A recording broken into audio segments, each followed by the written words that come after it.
How many members? Okay, we have a quorum. That's what I'm waiting. Okay, I need a motion to approve the agenda. Motion. Motion by Mr. Dalvo. All in favor? We need a second. Tony Alfred. All in favor? Aye. Okay, then we have a motion to approve the minutes. Motion by Mr. Chad Corvino, second by Billy Dalvo. All in favor? Aye. The motion passes. Old business announcement. First, we'd like to go ahead and roll a video by Governor Jeff Landry. Hello to the CPRA family. Governor Jeff Landry here, and I want to start off by thanking the leadership at CPRA for all of your hard work and dedication. You know, Louisiana's coast is not just land. It's our heritage, our economy, and our way of life. From the fisheries that feed our families to the energy infrastructure that powers our nation. Our coast is vital to our state. And protecting it is not just important, it's an absolute necessity. This administration is focused on real practical solutions, projects that actually restore our wetlands, that strengthen our levees, and protect our communities without trampling on our fishermen and our culture. We do it by partnering with local communities, private industry, and federal leaders to make sure that every dollar is used wisely and effectively, that every project completed is an investment in our people and in our state and in our future. And we've made so much progress, but there's way more work to be done. And so my promise to you is that we'll continue to fight for a strong, safe, and sustainable coast, prioritizing projects that protect our people and our culture and our way of life. Thank you, and may God bless you. Okay, and I'd like to add, every project we move forward with, Governor Jeff Landry is made aware of it. He is in tune with it. Myself and Executive Secretary Mike Hadd keeps him informed as we move forward. He's a very hands-on governor when it comes to coastal restoration and hurricane protection, and also hands-on with Mr. Alfred, who's chairman of the advisory board. So he is there every step of the way, and he knows exactly what we fix to put up on the board. He's kept abreast of it, and we thank him for being involved. Yeah, so I'd just like to say a few words. I talked to Gordy, and my wife says early in the morning when he calls, she says, it's your girlfriend on the phone again. And, I talked to him in the morning and afternoon, and I see the work that he puts in. These slides, he's done these slides himself. And I just want to commend him for, dealing with, which there were, some issues at the beginning and a lot of work, a lot of opportunities that came with that. And I'm real excited, and I think you guys will be, at the projects that we're fixing to go over and the work that Gordy has put in, along with Michael and his board. I think we're all going to be super thrilled at the impacts that it'll have in an immediate sense. I'm just real excited. I'd just like to thank Gordy for all the time that he's put in this. Thank you, Gordy. Thank you. And also, I'd like to also announce, as most of you know, Mr. Dustin Davis is now Secretary Dustin Davis. A round of applause for his years.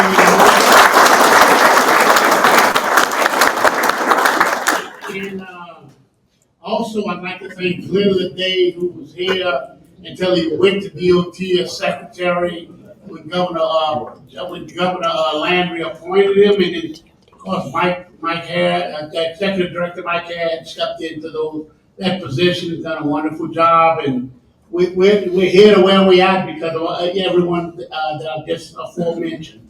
So with that, if we will have no November board meeting, the next meeting will be in December, and we'll get it out to you. And if there's any members would like to, any old business, any members, old business, new business. Okay, with that, we'd like to get President Jay Clune, PhD, Nicholls State University. We want to thank him. He's been working with this beautiful coastal center, which I think is 40,000 square feet, $20 million. I see Norby Jabbar in the audience here. I know Norby was instrumental in getting it along with our other senators and state representatives. And this building's been in the plan for a long time, and it's just wrapping up. We're gonna have 5,000 square foot of offices in here with CPRA. So Dr. Clune, thank you very much. Thank you, Chairman Dowd. I think this is on.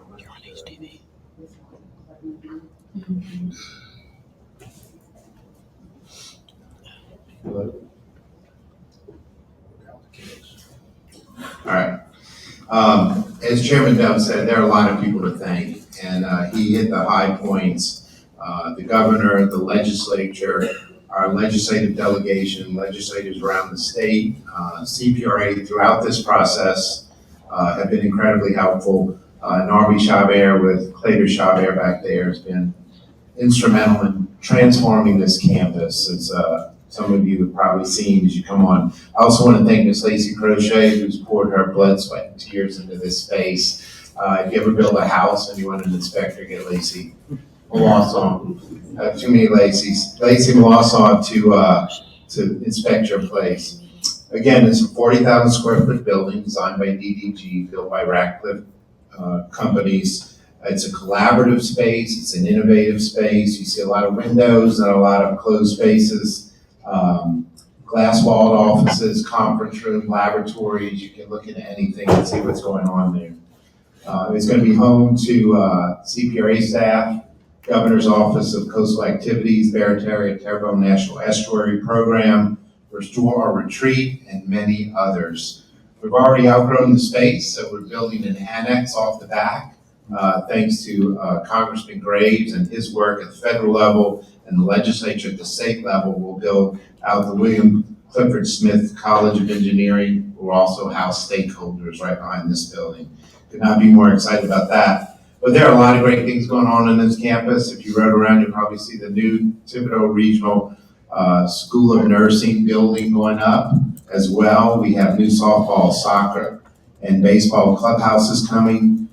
We have the Harvey and May Welcome Center on the front of campus. The Albanos College of Business and School of Marine Transportation will be built right behind the Culinary Institute. So there are a lot of great things going on here. None more exciting than being home to the new Louisiana Maritime Academy, as the governor has designated us, producing ship captains for limited and unlimited licenses right here in Thibodeau, Louisiana. We're also in the process of renovating our library, our student union, our cafeteria. We were recently selected just in the last few days as the best value university in Louisiana. We are very proud of that. And we're always at the top of the list of the safest campuses in Louisiana. So with great pride, I want to welcome you to our beautiful campus at Nicholls State University. Thank you, Chairman Dove. And thank you, Dr. Clune, and everything you do for this community in Louisiana. And I'd also like to mention, and I'd like to thank Martin Faust in HTV. He's been very aggressive on moving along and getting streaming along with the television coverage of our projects and plus other TV stations that we are reaching out to get the word out of the numerous, many projects that we're going to move forward with and expedite as quickly as possible. As a lot of you know, President Donald Trump issued an executive order that all environmental assessments have, the court mandated them in 6 months and environmental impact statements in 1 year, which is a hard task. But we have great engineers, I believe, that can move it forward along with great people at CPRA, and that gives us opportunity to really move forward on these projects. Thanks to Donald Trump, President Donald Trump, for moving something we've been wanting to see moved up is the EAs and the EIS, and a lot of you in here are very familiar with that process. So with that, I'd like to move forward with the CPRA implementation update. And Mr. Michael Ham, I'd also like to announce David Richard has been appointed by the governor of the Calcasieu Sabine Basin. I don't think he's here today, but I got the letter yesterday, so it let much notice to him. And I see you got, Representative Zarang that just joined us. Thanks for coming, Steve. And with that, if I can, we move forward. Great. Thank you, Mr. Chairman. Thank you, members of the board and the public. Good morning. Hope everyone's having a good day. We'll run through a quick implementation update. Just kind of our scoreboard here, 32 projects under construction, 69 under engineering design, and 3 more under planning. I think this is 7 more projects from last month that have gone in E&D, and then 4 have been completed on the construction side. Just a couple quick highlights. Northwest Little Lake Marsh Creation, we've got 2 projects there. Increment 2 is actually going to be moving forward with proceeding to a bid in about 6 months on construction. We've provided some comments to LDWF for their review and comment on our construction permit. So increment 2 will probably move a little bit sooner in time. Increment 1, I guess, for the other piece of the Northwest Little Lake Marsh Creation, we're seeking quicker funding, hopefully at the December 2025 quicker meeting, assuming the federal government reopens and we can get back on track with some of the quicker meetings. Brighton Land Bridge, Marsh Creation West, the construction contractor has been mobilized. Construction began on September 22nd of this month, or last month. Grand Chenier Marsh Creation Restoration Project is over in Cameron, NRCS, and the Corps will be finalizing their work plan by the end of September. We're still waiting on an update from them, obviously. Some of these projects are getting a little bit impacted by the shutdown. One very exciting one for us, obviously, with the Chandelier Island Restoration Project. We received a 30% design from Weeks Marine that's under review right now, and hoping that we will be able to complete that process with them and continue it moving forward. This is under the CMAR contract. We're already starting to realize some savings with them and some optimization, so very excited to see that project move forward. The Nerda Raccoon Island Barrier Island Restoration Project also is expected to have a 30% design for us by the end of this year, and we expect by June of next year to have a complete design there to be able to move forward. And then Terrebonne HNC Island Restoration, Weeks Marine is remobilizing to that site right now, and we hope that the field placement will be completed. It should begin in November, as those are expected by mid-December. And then 2 other quick projects. We spent a lot of time at our last board meeting talking about the Calcasieu Sabine restoration project. This is out of the school bucket. You got to remember, we got a really large grant announcement from Treasury. We had a Treasury representative come out to do a site visit. It wasn't last week, maybe it was earlier in this, I think it was last week. It was a successful site visit. They're providing a few comments back to us. We expect to be able to go out to bid, hopefully, knock on wood, within about a week on that project. And then the East Delacroix Marstration project as well should be going out to bid, hopefully in about 2 weeks. So 2 really important projects. Obviously, the one in Calcasieu is going to be one of the largest projects ever done in that area. And I think it is, correct me if I'm wrong, I think it is the largest grant that the Treasury Department's ever given out. So excited to see that move forward. Just quickly, got 4 projects I want to highlight here as well. Kind of a checkerboard update. On the Grand Isle project, hopefully many of you saw the monumental move by the Corps of Engineers roughly 3 weeks ago now. They signed both the PIR and the economic waiver on that project. A lot of heavy lifting by CPRA, by the Corps District, by Governor Jeff Landry, his connection, by Chairman Dove and others weighing in. So this is really sort of, if you think about alignment all the way up and down the chain of command with the Corps, we've got to move that project forward. A lot of effort was put in to get us past that milestone. What we're anticipating is a final review on their environmental assessment and getting out very early in Q1 of next year with bids to complete that project. So just again, a thank you to the governor, to the chairman, to our team at CPRA, and to everyone at the Corps who helped us get past that really, really important milestone. This is an unprecedented move by the Corps to sign some of those documents, and we really appreciate it. More advancing to the Gulf, kind of 2 updates here on Reach 3B. Notice proceed was given to onshore materials for the construction of approximately 2.2 miles of levee elevation. And then on Reach H2, a change order was issued to Rigid for the inclusion of this levee segment. The project will raise the levee section to about 15 feet across 3.3 miles. And then lastly on there was Pigeon Bayou boat launch. We have been working on expanding that boat launch from 2 to 7 lanes, adding a floating pier and some gangways. The boat launch improvements will include enhancements to facilities in the parking lot area, providing ample space for vehicles and trailers. I think this just continues to demonstrate CPRA's commitment to improving recreational facilities and supporting coastal communities. This project is scheduled to be completed by the end of the year. And I don't see anything on Morganza. I'll just pause here if Mr. Tony Alford or anyone would like an update on Morganza. Sorry, I wanted to pause if you had anything else to add on Morganza. You know, we of course, we haven't gotten rid of our old playbook, right? As you know. Hopefully there's a little more movement with the Corps. You know, things seem to be pointing in the right direction. You know, the Army Secretary, I guess with the new administration, hopefully we can get some of that federal money that we've been waiting on for quite some time. But it's looking a lot better with your help, Mitch and Angela have been meeting with the Army Secretary. And, you know, we've got a lot of collaboration, a lot of help. So we're excited, you know, to get to 15. We're racing to get to 15. Sometimes they're racing to get to 21, which is kind of a disconnect, but we're working on that. So we're real excited, you know, with that huge reservoir that we have in place.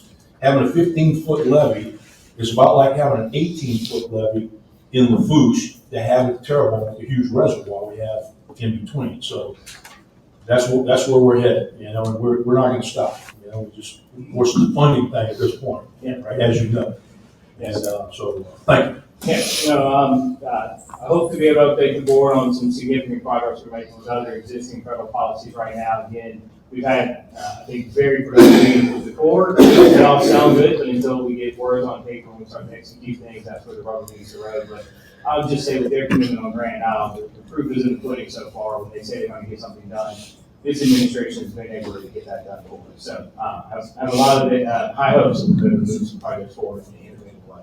And you know, when Ida hit the Fouche, she put about 16-foot wall of water against that levee system. I see they put the urn and keep getting back here and back then. You know, it really showed terrible that we needed to lift out the levee in terrible parish, and Tony and them had no time, and CPRA was along with them, and they've got a big portion of that southern levee to 15 feet. So it's really a collaborative effort on everyone, but it's moving there. And with that, Dwayne Bourgeois, on together to the Gulf for the Reach 3B Lockport to the road. Yeah, thank you, Chairman. We definitely appreciate the work with the CPRA folks and the Corps to work through all of the things. When we're dropping Reach 3B onto the Morganza alignment, it took a lot of work together, a lot of people involved in it.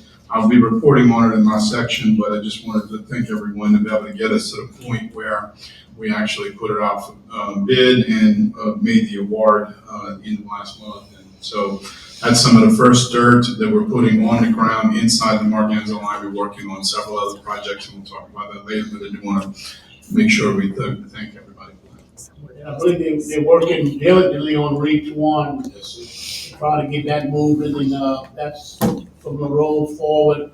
That's where that mud wave came in for Ida. So I know they've been working with Mike Hare and Dwayne and Corey Keefe there.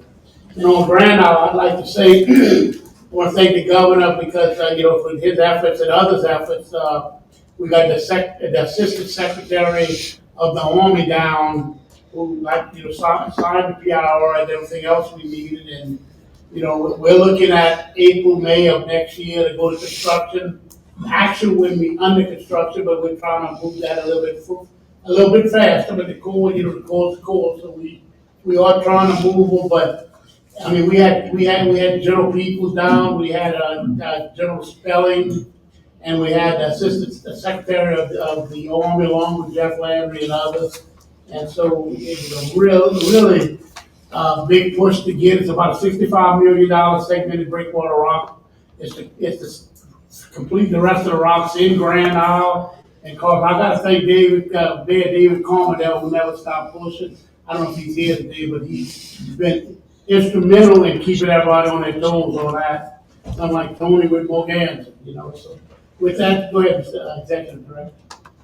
A few other quick projects, particularly the Luthervine Pump Station. I'll give a couple quick comments and then I'll obviously turn our board member, Mr. Dwayne Duval, if he wants to add anything to it. The project was developed to add 2 additional pump stations, 48-inch pumps to add about 300 CFS capacity. That was completed last month. I think the total capacity in that area is now about 450 CFS.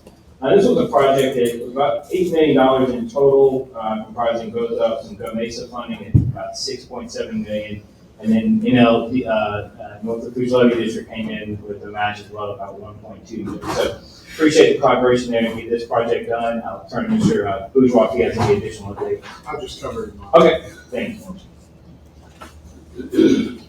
Oh, here we go. Sorry, should have known those on the slide. Great pictures of the work that was done there. Moving on to the Terrebonne Island Restoration Project. The video should start playing. I'll talk to you very quickly. So the project that ended in September because of the bird nesting season, when the work will begin again soon. Reach Marine's been placing rock around the islet.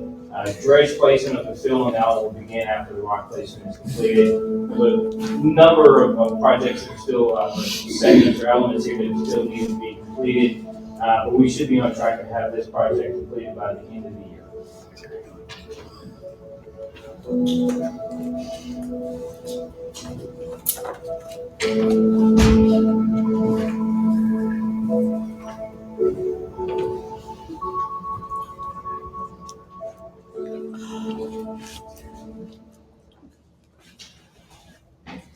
The project this community is very familiar with, HNC Block Complex. We've been able to have some key components, or this is a key component to the Morganton Gulf Port Hurricane Protection System. Obviously, the primary goal here is to reduce saltwater intrusion, distribute fresh water throughout the Terrebonne Basin, and also provide storm surge protection to this part of Morganton to the Gulf system, while allowing for navigation to continue. Areas where we're seeing some progress right now, the concrete patch plan is being set up on site. We're seeing access bridge with control building moving forward. We've got both sides of the segregation. The Gulf side, they're doing the Talker Dam right now and dredging for that. On the inland side, for the segregation, the installation of foundation pilings is ongoing. So great progress out here. A lot of different companies working on it. Appreciate the partnership here to continue moving this forward. I think we're still on track for a spring 2028 completion. I'll pause there. Any other updates? I'm sure maybe others may be covering later on some of their slides. And then under the Paris Matching Program, we've got the Mandeville Lakefront Wetland Project. We were working with St. Tammany Parish. We celebrated groundbreaking. This is a multifaceted restoration project that includes marsh creation, rock berm, and weirs along the Pontchartrain Lakefront. The project will protect the Cypress Swamp, redirect urban runoff, and enhance resiliency in the surrounding community. Construction is underway on the rock berm, supported by about $1 million CPRA's Paris Matching Program, which will safeguard the area between Sunset Point and Lakeshore Drive in Mandeville from ongoing erosion while restoring valuable wetlands. Construction of the berm along the southern edge of the swamp. The project will significantly reduce damage and wave energy and prevent further loss to the Cypress Swamp. We're expecting this portion to be completed in January of 2026.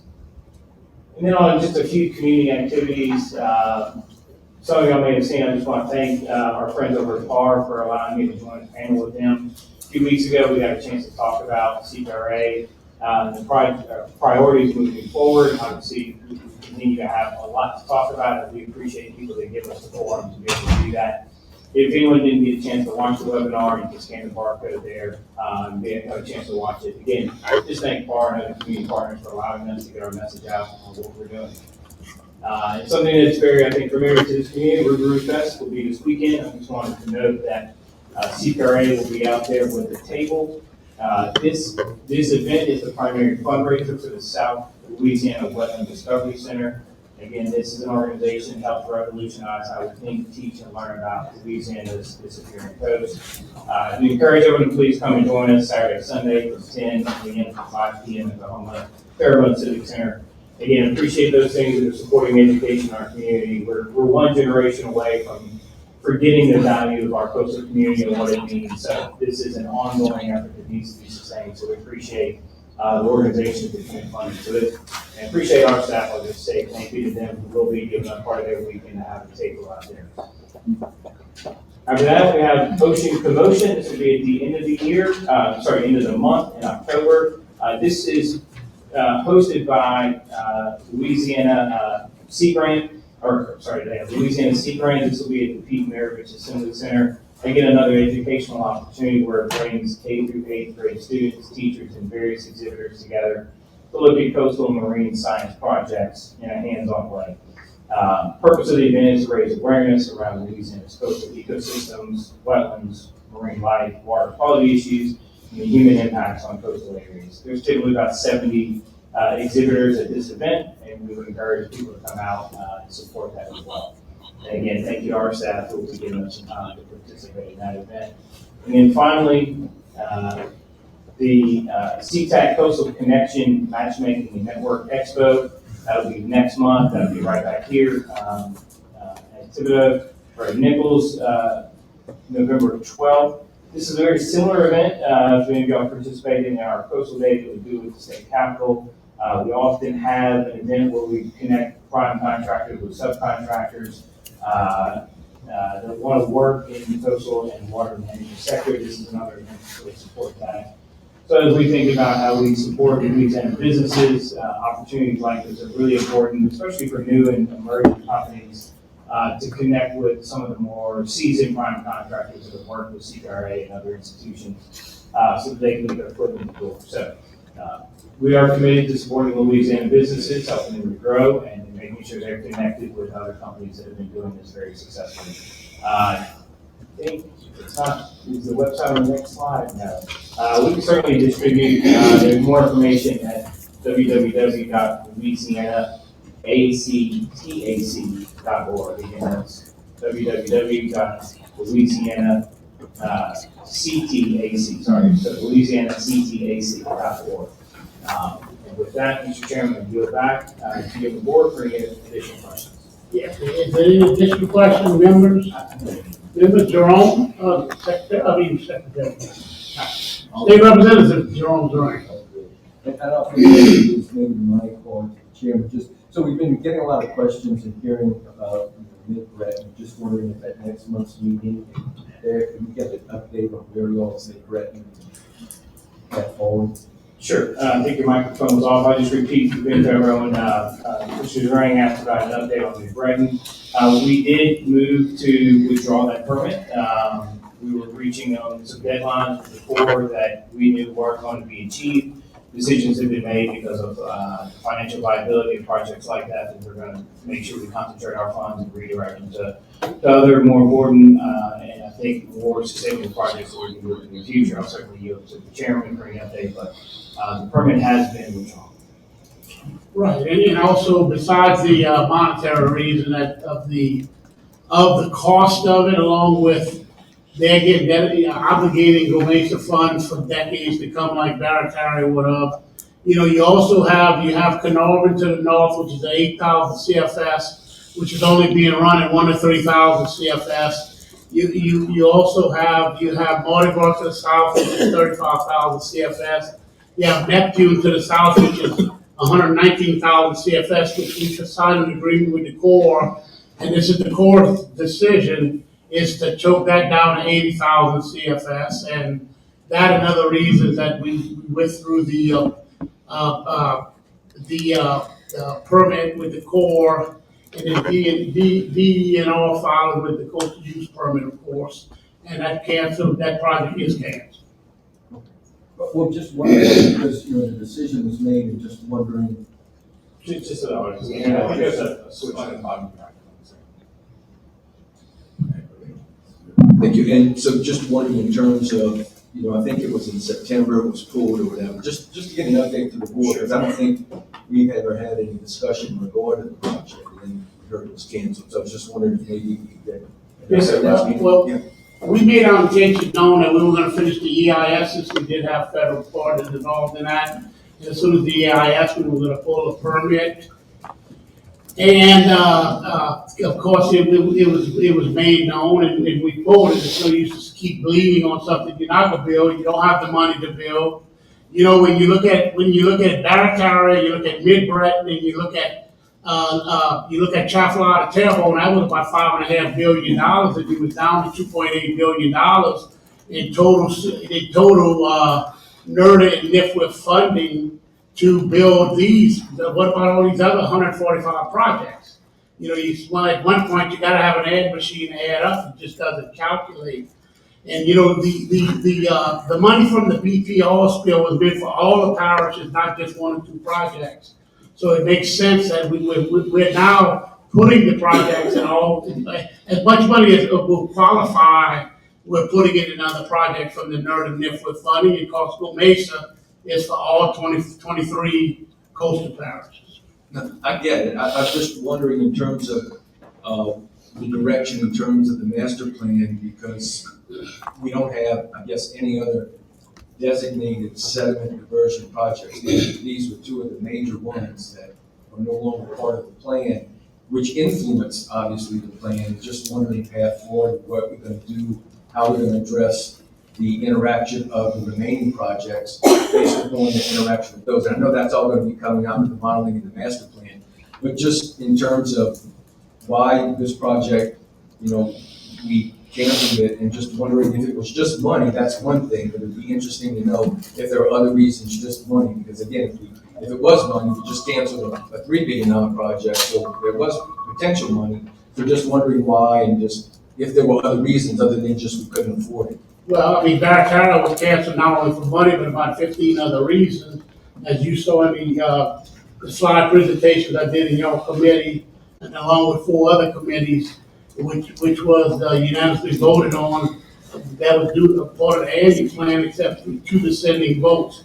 And you know, in lieu of that, as soon as the Corps was understanding we were going to kill the diversion, then they went ahead and moved forward with the 2007 water authorization, multi-billions of dollars that was authorized by Congress in 2007, which I know you're familiar with, and they're moving forward with the Mystical damages assessment and report to repair the damages from the Mystical. So that allowed them, moving out the Barrett area, the Mid-Breton, that allowed them, they moving forward now. I signed the agreement with them on a Mississippi River Commission vote about a month ago.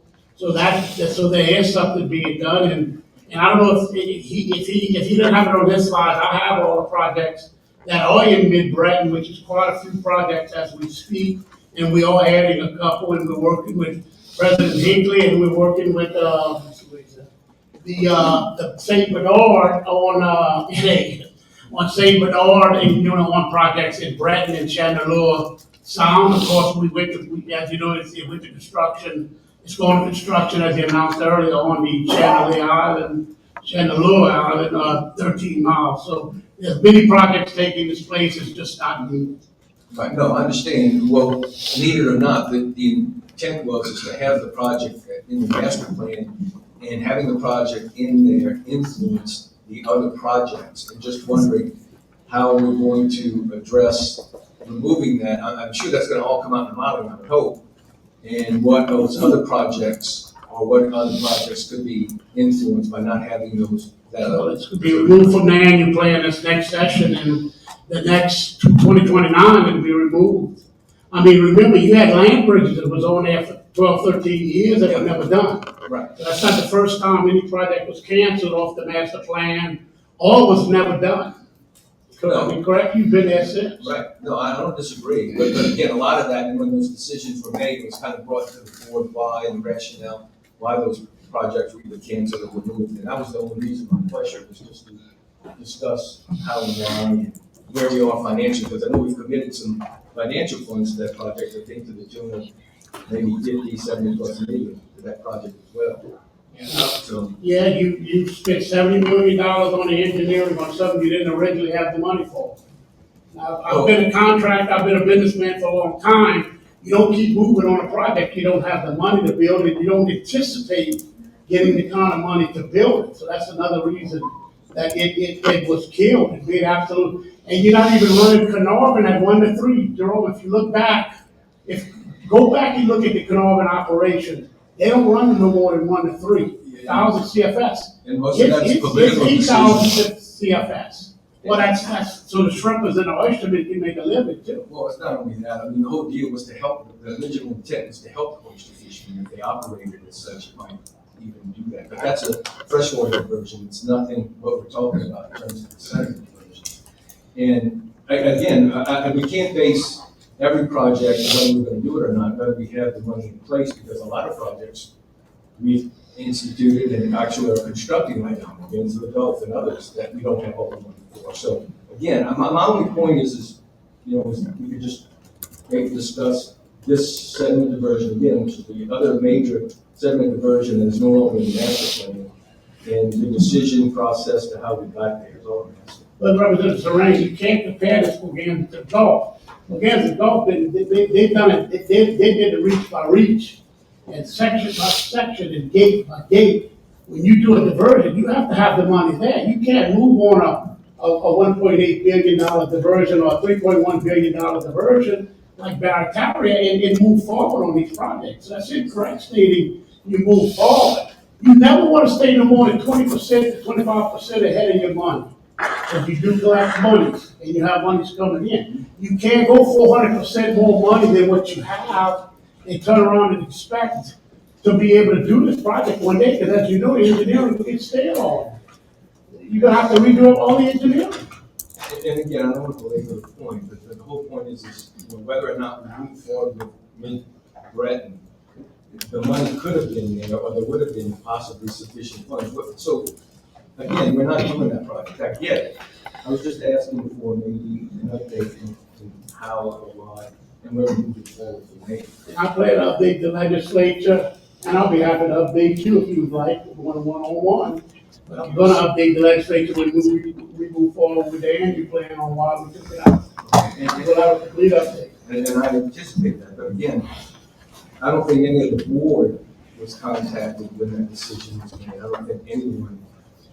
I've announced it when we were going to be anticipated taking it off. No, I know, but. So what you getting at, Jerome? No, I'm not getting at anything. Getting at something, come on out. No, the point is the project was eliminated and taken out, and there was no public discussion with any of the board members before. I mean, and I sat in your chair, so I know it's tough. I'm not minimizing how significant moving forward on these projects are, but my whole point is the decision was made, and the board wasn't involved in that decision, and I know there are other things that you can't get everything from the board buy-in from. But it was a major project. It was announced by news media, it was announced in committees, it was announced that we were gonna finish the EIS. You don't make all the meetings, so I don't know if it's a meeting you missed or not, but we were gonna cancel it. I make most of it. But I wanna ask you a question, what are you gonna use the money for? Well, That's the biggest question. Again, we go forward with projects that we don't have all the money. at Not first. anymore. Well, hopefully. I'm not gonna bring to this board a project that we have no way on earth to do the project if we don't have the money. If the levies, you could break levies up into sections, we did it with Mogan.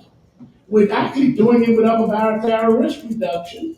Remember that used to be Donaldsonville to the Gulf, which was killed, which shouldn't have been killed. So we're doing the Zama floodgate, and we're doing a section of levee, which I have on my slides, that we're gonna tie in a Highway 90 to seal that area off. As you know, Kramer, North Lafourche, and St. Charles was devastated.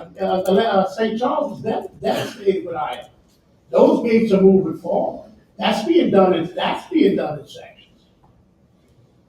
Again, I just, if we move forward, if we're gonna use monetary means to determine if in fact we do a project, maybe that's something we need to think about too. But if you're saying that we're gonna have, before we consider any project, we're gonna have to have the money in place, I don't think No, that's- you're gonna have to have the money in place are anticipated to be in place.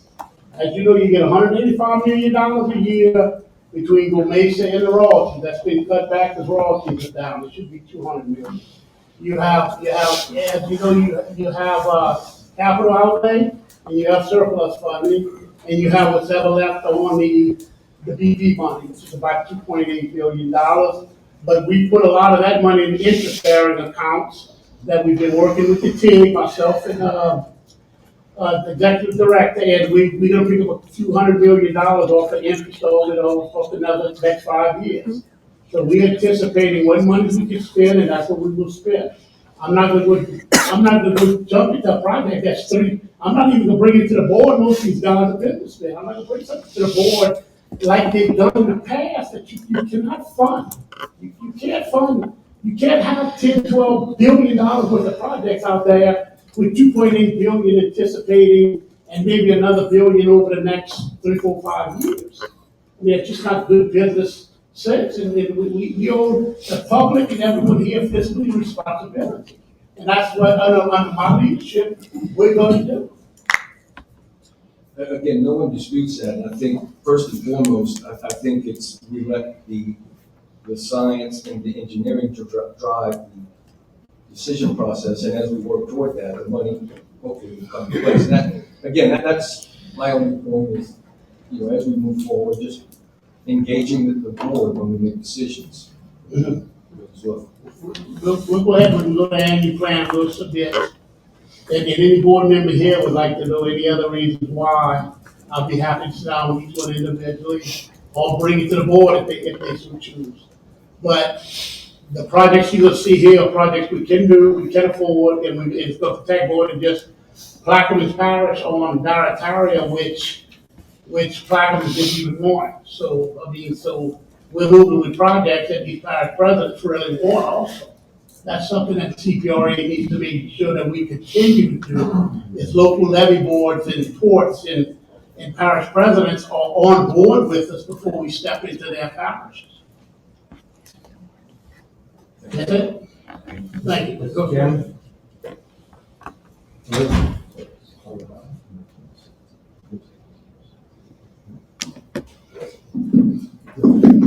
Thank you, Mr. Chairman. Am I on? Yes. I'm not remotely trying to get in the middle of this discussion. But I will suggest this that might be beneficial with the changes, which is fine. I'm not about to try to open that up. But I think perhaps at the December meeting, it would be beneficial because you're going to have the RPT meeting starting, the corporate planning team meetings in January, just to get an update on what would be consistent and inconsistent with the master plan. So maybe I could suggest an agenda item, maybe comprehensively the master plan from Texas to Mississippi, in anticipation of the RPT meetings. That might be a good update of kind of where the master plan stands. If I could suggest that be considered as an agenda item.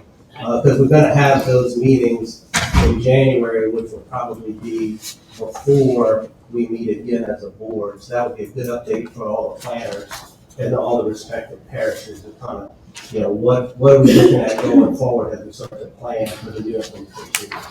If we could consider that for an update at the December meeting, that'd be great. Well, and actually, that's a good idea because I have one today. Okay, great. So we have one coming up that's going to give you from Calcasieu Lake all the way to St. Tammany Parish, to St. Charles. We have all the major projects on my slide. I'm going to follow up with him. He's got some of it on his. Whatever he doesn't have, my slide covers. My slide is about 60. It shows all the major projects, and as you know, that's not all the projects. That's just your major ones. And actually, the new ones that's major or that's been on a master plan. Everything we're doing is in the master plan. Everything we do. So I have that slide coming up. It's great. Good idea. I did it quick. Thank you. So you jumped out ahead of me, which is fantastic. I'm used to being on the back end of the bus. So it's fine, but I think even maybe for just a map, that could be utilized in those RPT meetings would be real beneficial. Maybe that could be revealed to us at the piece of it, not a comprehensive piece. And I think my slides do that, except I don't have a comprehensive map, which I agree with you. We need to- Thank you. Any other members? Yeah, I just, kind of thinking about what Representative Zarang brought up. You know, we do dream big in the master plan, right? We dream 50 billion big in the master plan every time we come out with one. So then it's when the rubber meets the road is when we have money to actually do things. But a point that you mentioned that I think would be a fair ask is, I think it's when we have these projects that we have to cancel because we don't have funding for, they will have an implication in how the science was put together for the master plan where, you know, one project interacts with another project. And I think it would be fair to ask, Michael, that you ask your team to look at it and see if we have any other implications that we need to address because of the cancellations and the impacts that those would have on other projects. And I think having something reported back that, you know, we don't see that there's a significant harm because of this, we have to do this, would be something good to follow up on some of these changes that we unfortunately had to make. Sure, appreciate the feedback on it. Look, I think our team is very capable and has for the better part of 15 years worked in an incredibly dynamic system. A hurricane can pass by and obviously change the conditions on the ground, which the master plans were not anticipated. So every time we evaluate a project, we're looking at that cost benefit ratio, the benefit that it provides to the community, and achieving our goals of land loss reduction and storm surge protection. So that is not something that deviates from any of our decision making on any project. And again, the master plan is a great product, a great tool, and it is something that we need to continue to update. But again, the reality of what we face any hurricane season from one year to the next changes that dynamic, and it's something we always take into account. Our team's been doing that for 15 years now. So, I'm sorry, I can't answer any other questions. I yield back to you, sir. Okay, we, going to next, okay, the next one is the update on the land bridge restoration projects, Michael Hare, and Michael Hare and Rudy Semino. Yeah, the brief comes up. We did want to take an opportunity to just talk to the board a little bit. I think it's maybe a bit in line with what you're talking about, Mr. Durang and others, of what are we doing next and what are the projects that are going to be sort of nearest opportunities for us. And so this was really meant to be, I think it says in the title here, a project update. We really wanted to sort of refresh the board's memory on what CPRA's commitment has been to doing land bridges, show you some of the past projects we've done, some that are underway now and have a few segments that are potentially very near term to us that we can implement, and then moving forward with several of the largest land bridges we've ever contemplated. So with that, I'll run the slide, or I'll let you do it. I'll turn over to Rudy, our Chief of Engineering, to kind of walk through this program and what CPRA has been committed to for quite a while. Thank you, Mike. Mr. Chairman, members of the board, thank you for having me. Happy to present this update today. As Michael said, we'll start right here with the land bridge. Land bridge is not a new idea, but perhaps what we're presenting is a new approach.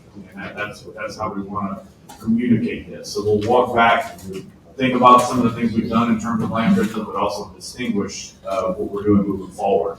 So you see this definition, and this is right out of the master plan. Large-scale linear tracts are constructed marsh-oriented across multiple basins. Habitat, hydrology, wave action, protection of levee systems, all of the above. Land bridges aren't just marsh. Obviously, marsh is a key component, but they incorporate bridges, berms, other higher points of elevation. And in some cases, they can be armored. We can have living shoreline measures. We can have different features to protect critical areas of it, particularly as they are exposed to high wave energy environments there. A little bit of a cartoon here, also out of the master plan. So we'll move from right to left. So you see the dredge parked out there. Usually that dredge is a little bit further away than that, but for communication purposes, we'll pretend it's sitting right there. And you can see that dredge pipe, and along the bottom there, you can kind of see a cross section that shows you what the world looked like before, and then also show you what it could look like after. Usually we're operating in areas that have some existing parts and pieces of which once was a healthy marsh system that has been degraded. We bring that marsh elevation up. We also, in certain situations, able to bring historic bridges to higher elevations. So it's a combination of features. You see, you got a deep channel that actually cuts through two parts of it there. A lot of times, in a lot of situations, those are difficult, if not impossible, to close. We work with those. We'll warmer the edges, making sure that there's not scour and erosion along its banks. And then if there's an opportunity to put some living shoreline or shoreline protection features in front, particularly as those areas are exposed to bays and lakes, we'll look at that as well. This kind of maps out how we approach the land bridge concept. One project that I always love to talk about, this video is going to play, is the Spanish Path project. So this is a project that was incredibly successful down in Fort Plaquemines Parish using Mississippi River sediment. We pumped, I think, over 2,000 acres of land here. You can see the pipe. This is river sand. The river's actually in your background. There was an earthen bridge component. What you can see here, the final product, this is an image taken from about 40,000 feet. You can see the bottom arrows obviously represent the multiple marsh creation areas here. But even at this level, high up, you can see the elevation that we're able to construct on this project in the earthen ridge. Brought all the way up to elevation 5.5. So this is proof that in the right environment, using the right sediment, this was laid upon a historic ridge, so our soil conditions were quite stable. We were able to build a feature that has a good bit of elevation. So it just kind of gives you an idea of our land bridge approach on a much smaller scale, but the concept is there. I will walk back in time a little bit and look at several land bridges we've addressed, or at least put forth projects towards over the past decade or so, maybe a couple of decades. We'll start in Terrebonne Parish. Just to give you an idea of where we're at, we see home Louisiana up here, Lake Lost Lake, Lake Cat, Lake Bichon. Where you at? You're at the interface of what is a well intact intermediate brackish marsh system, and perhaps higher salinities at the bottom, with a lot of tidal flows moving north and south. So early on, as early as the early 2000s, this piece of land that connects those three lakes was identified as vital habitat. If we lost that land bridge in its entirety, the tidal flows, the amount of water moving in and out of that would definitely cause some of this well intact marsh to degrade. So several projects were put forth to start piecemealing this land bridge back together. And I'll use the word piecemeal several times, because a lot of the way we've approached land bridges historically has been, when funding becomes available, let's go build this, let's go build that. We've never attacked it all at once. So this was a piecemeal approach. Starting probably in the mid-2000s, some of these projects started going into construction. You can see nearly 1,800 acres to address this land bridge, with some additional acres, I think nearly 1,000 acres or so in orange there that have been designed waiting construction funds. So you can see some of the critical areas of the land bridge have been addressed in an effort to completely restore it. Obviously, when you get deeper lakes like you see here, they are difficult to fill. Some of those have to remain in place. Mostly natural water bottoms and channels remain in place. But we're trying to close that tidal prism. We're trying to create that blockage between the areas to the south and areas to the north. One that we're very familiar with, that I know this board has seen many presentations on, is the Upper Barataria Land Bridge, also known as the Long Distance Sediment Pipeline Corridor, near Alliance, Louisiana. We're just around the Alliance Refinery on the east side, and on the west side, just below Lafitte, Louisiana, bound by the Barataria Waterway. Similarly, we have well intact marsh to the north, a much more degraded system to the south, and we're trying to actually close that gap between Barataria Waterway and the Mississippi River levee system and hurricane protection levee system in Fort Plaquemines. You can see here we've been quite busy. Just several years ago, the last project was completed. Nearly 3,000 acres have been built, with about another 1,100 acres that have been substantially designed, some of which is permitted. We also have a permitted water source there. We'll visit again on this one a little bit later. You can see a lot of work done here. Once again, on a smaller scale in a piecemeal approach. This was done over the course of, I think, 15 years. As more funding became available, we built another increment. So keep that in mind as we move forward towards new projects. And lastly, the Breton Land Bridge, we'll call this the connection between Delacroix, Louisiana, and the bayou over there to Mississippi River near Phoenix, Louisiana, to close that, to restore that historic land bridge. There is some historic bridges along there as we work our way in the north-south direction. And as you can see, this is one that we're currently working on. Executive Director Aaron gave an update on the DS-38 project, which is just getting kicked off.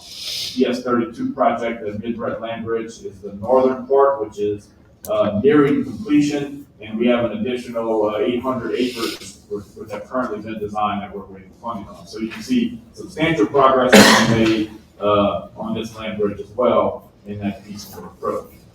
Moving forward, looking at the master plan, we know that the land bridge concept is nothing new. We know the means and methods required to engineer and equip the construction is something that is within our skill set, our design team's skill set. So we look forward to the large scale efforts in the master plan. Something that I think we can have to approach slightly differently in terms of design and how we program it out. We'll talk about that in a little bit. You can give you an idea of the scale of what we're talking here. We were talking thousands of acres previously, hundreds of acres previously.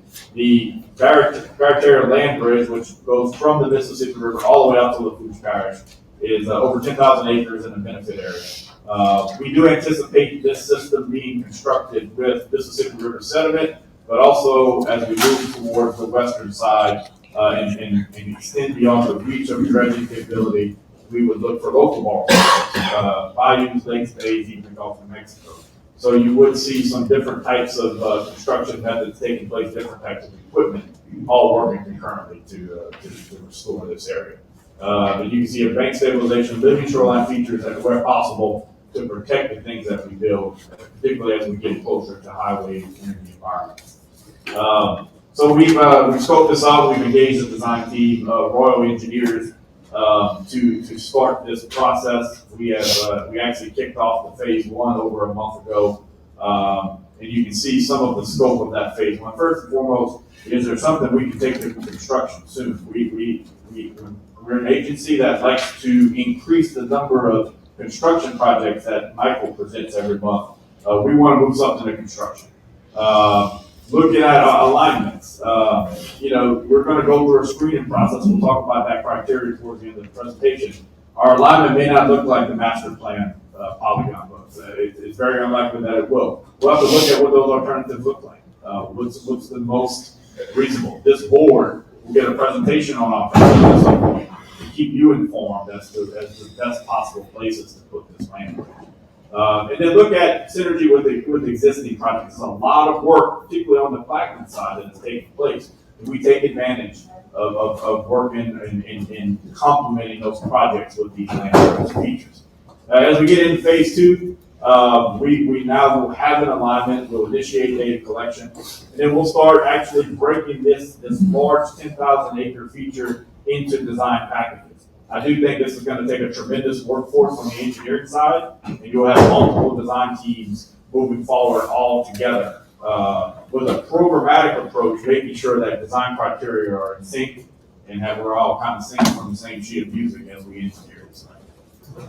So that's kind of our approach. We're right at the beginning of this thing, but we're moving quickly, and we hope as we get into January of 26, we have a more defined plan, some alignments decided on, and then ultimately cruising towards design packages that we can engage firms and design teams to start putting some pencil to paper at the time.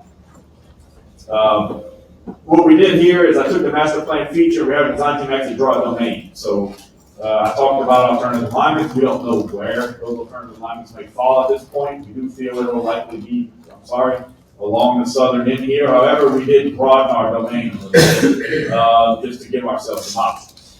Those alternative alignments are being developed, and we'll start looking at those. We also are going to look at alternatives for shoreline protection, bank stabilization, living shoreline. There's a lot of options out there, but we do reserve the right to operate in a larger swath within the Barataria Basin as we develop alternatives.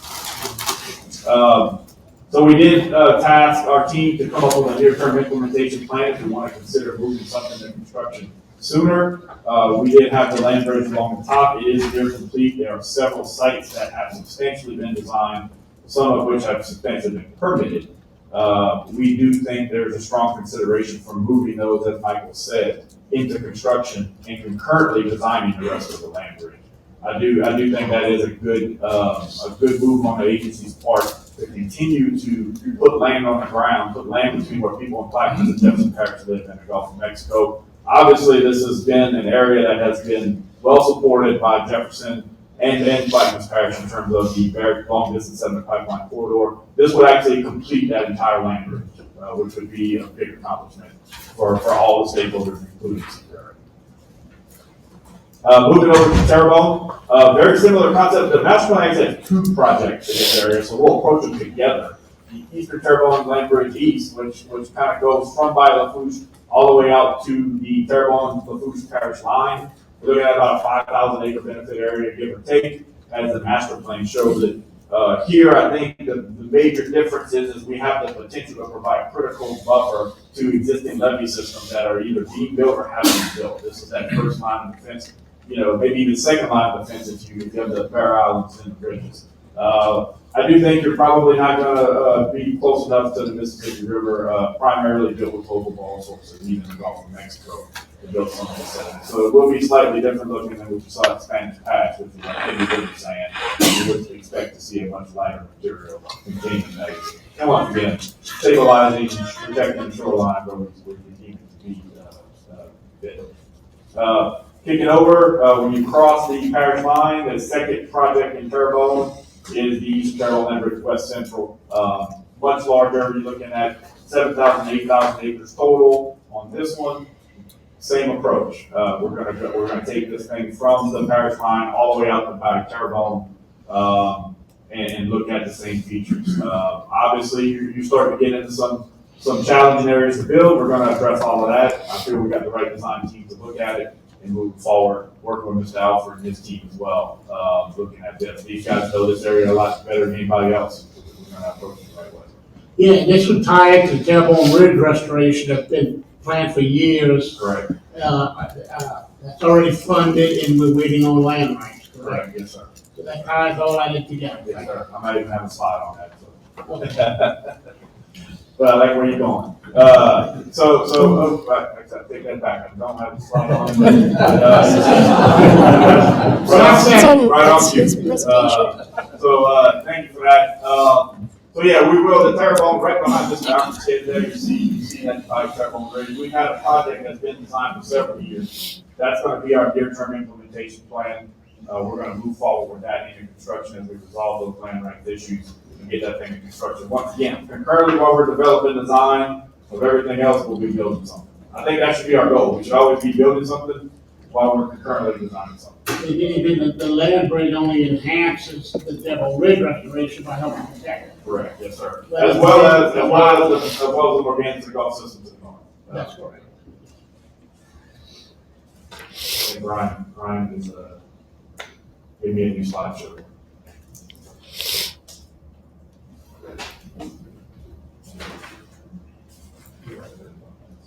Yeah, so we'll kind of introduce site selection. Obviously, you're dealing with a large area, a very dynamic area.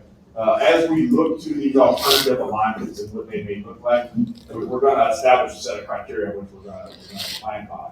Obviously, you're going to bring a lot of equipment into a very shallow part of the coast.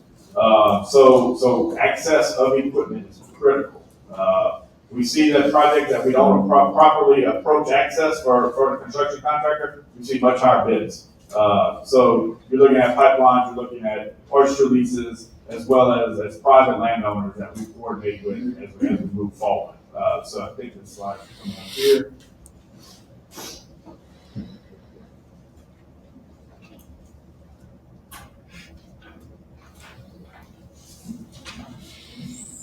Mr. Chairman, I have a question.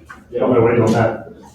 When we do these land bridge restoration projects, how can we design them and permit them in a way where we can maximize the elevation of that land bridge? I know we do a lot of marsh creation projects where we come in and we basically recreate the existing area and make it all look like it was perfect. And my understanding is working with our dredging companies that the process of doing that becomes very expensive when you have to, work everything around and kind of make it perfect during the actual construction phase, and rather than stacking your material up and then spreading it later. And I understand that that comes out of the permitting, that we're required to do that. But how can you construct these in such a way where they provide really good storm buffer and they can settle over time, but that we maximize the amount of material and elevation when we construct them? Yeah, and I think we've overcome those permitting challenges. Expansion Pass is a great example.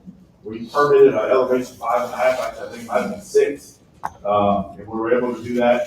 And that was river sand. We're very familiar with those projects, particularly on that side of the state. So that dredger was able to pump sand, actually stockpile and have dozers build that bridge. Very easy to do.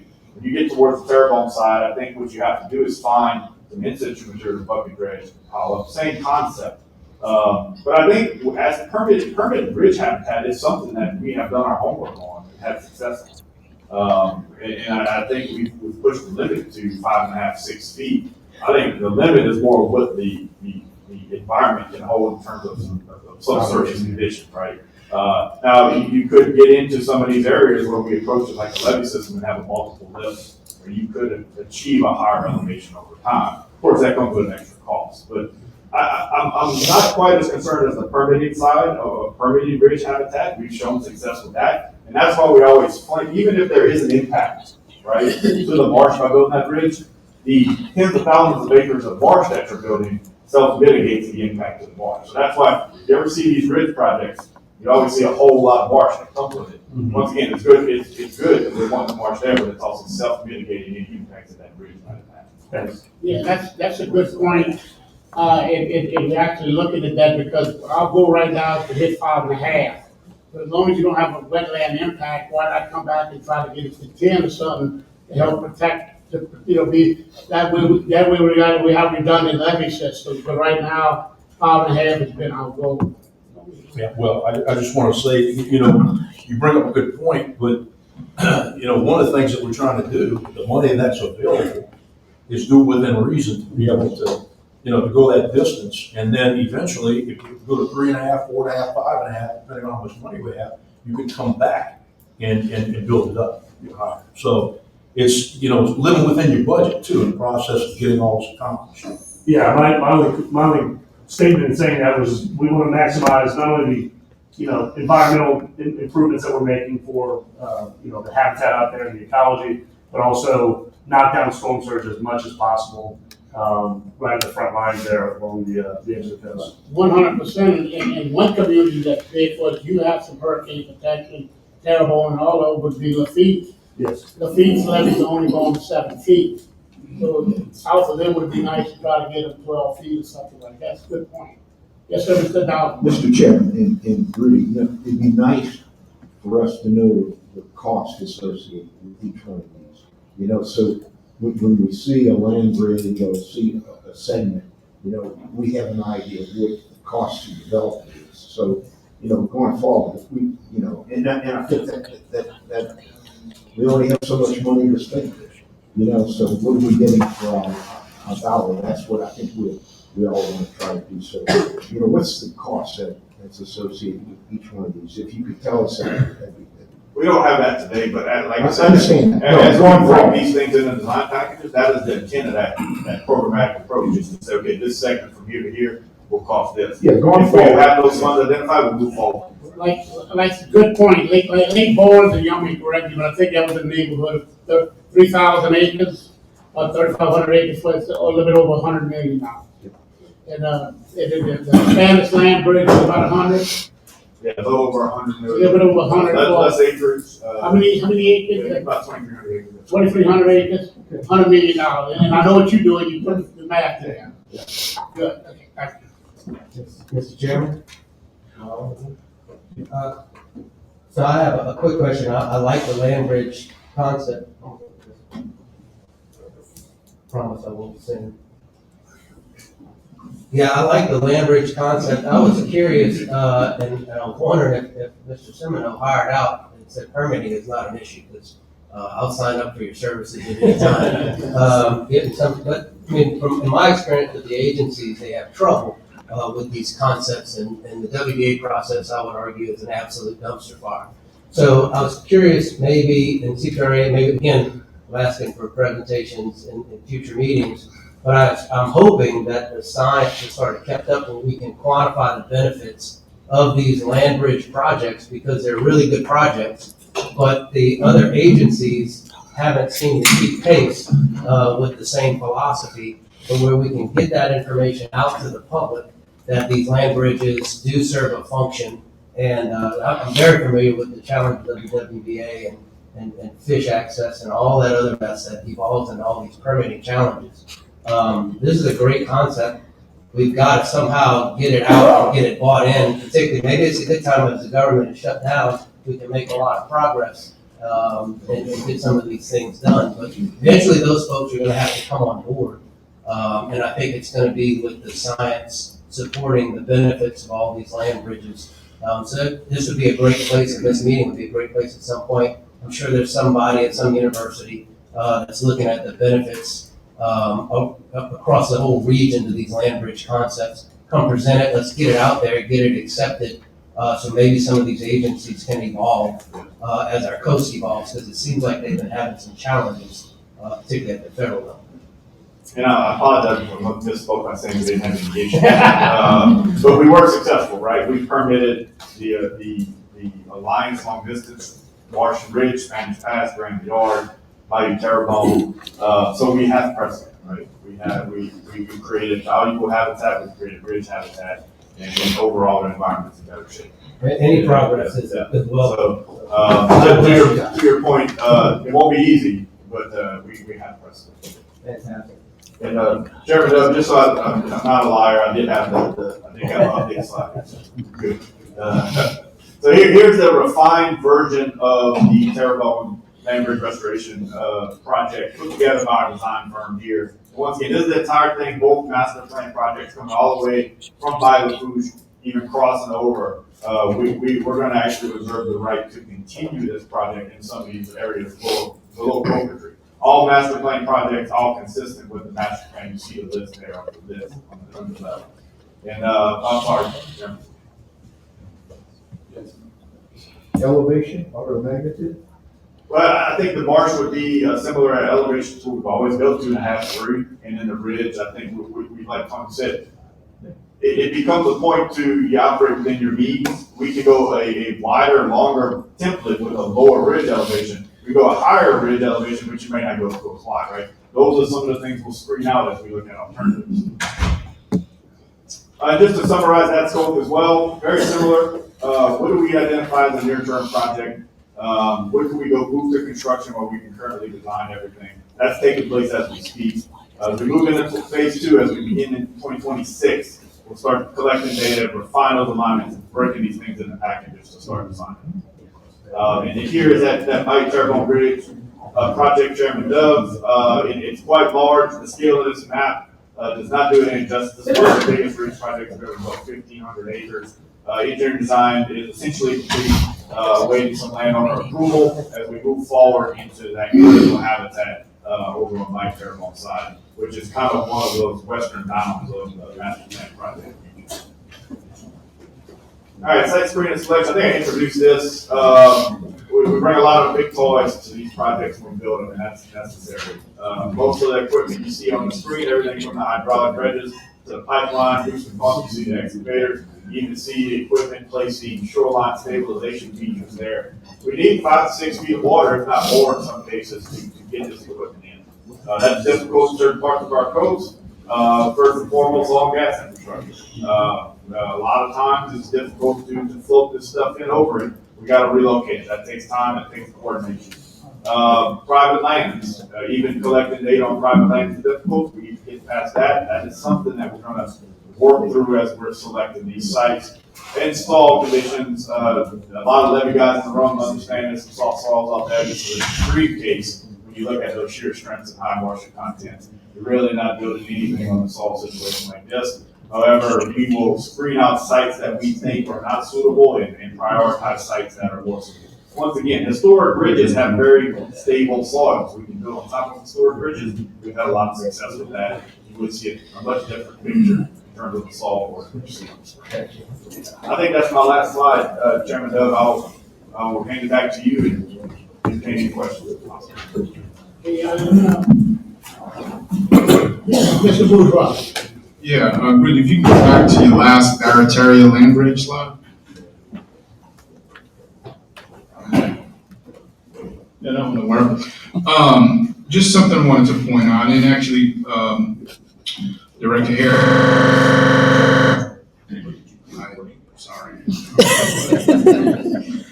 Director Hare brought this up earlier, that, God through, we plan, but God through nature votes last, right? So there's always a change. And you look at this map, and below Lake Salvador, there's that little bitty, square-looking part that's Delta Farms. But Ida removed 106 square miles of marsh in that general area.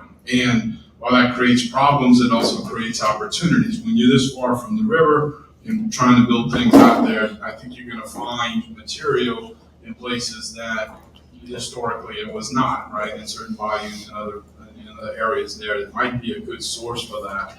But it definitely, and I know this is very important to my levy district, and with Terrence here, we're talking about it from their levy district, having something across there that takes advantage of, well, recognizes the loss we've had in 106 square miles is super important for us. And maybe there's some material sources there that can be utilized to put more of that back where we wanted it in any way. So That's a great point. If you look at the revised template that we put out beyond the master plan, we actually extend up to that northwest look. This aerial image here does this area a lot of justice. It does not look like this anymore. This is a pre-Ida image for sure. This lake is Little Lake. It's actually somewhat connected to the Delta Farms Absolute, right? So we've got, as executive director has said, one project going to bid in several months, another one requesting equipment funds, but many more to do. And they're all right here. And look, we can't just dredge Little Lake to fill that. Little Lake would be, not accepted. So we have to look at other options, and that's a great point. And any information you have that can point us to some suitable sources, we're game to. We can put dredges wherever they can float and dredge them. So yeah, we went ahead and extended that, Mr. Bourgeois, just to say that is part of this land bridge. It is all connected. And we want to make sure we acknowledge the fact that we lost more wetlands there in the same storm than I've ever seen in my experience. Any other questions? Gentlemen, thank y'all very much. Next, by the way, great presentation. Land bridges are moved, that's a good thing. Biolafouche Freshwater Delivery Project, Dustin Ravelli, Executive Director of the Biolafouche Freshwater District.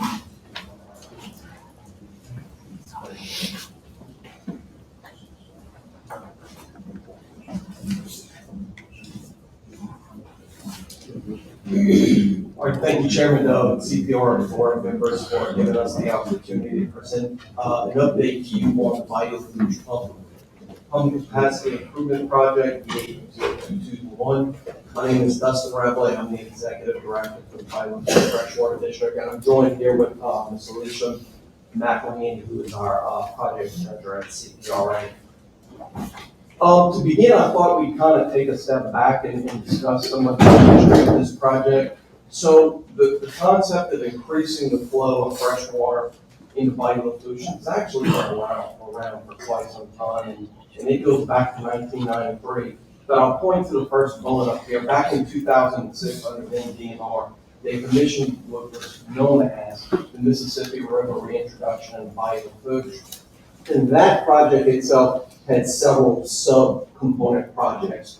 You'll see some of those listed on the right. What I'll point to there is orange is good, blue is still needing to be finished. I'll leave you with two things on what needs to be completed. Obviously, we need to finish the pump station that we're going to present an update to you on today. And then the final thing that really needs to be completed is we do have some channel dredging in the bayou that needs to be conducted so the bayou can convey that additional water more efficiently. But all those things culminate to provide a more long-term sustainable source of water on the bayou. A little bit more on the needs for this pump station. On the image to my left, you'll see our existing pump station, the Lehman pump station. That pump station is constructed and has operated continuously since 1955.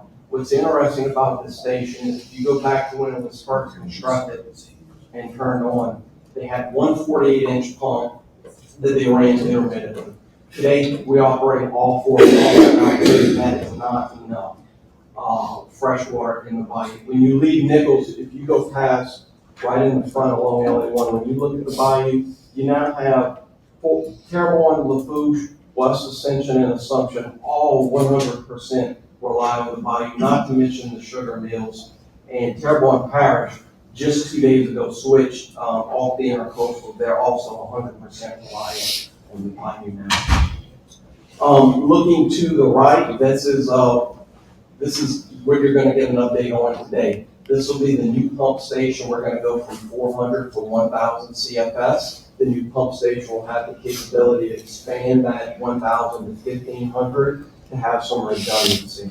But that is what the new station will look like in its relation to the existing one.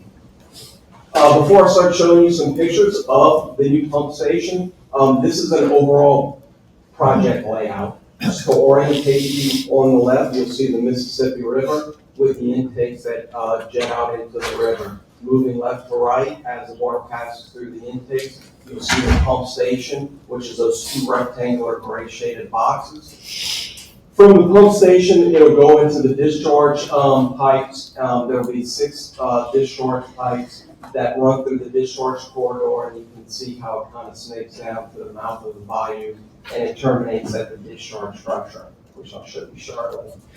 To begin, this is kind of what I call like the early days. In the upper left corner, you'll see them form what's called the pump station temporary restraining structure, or TRS.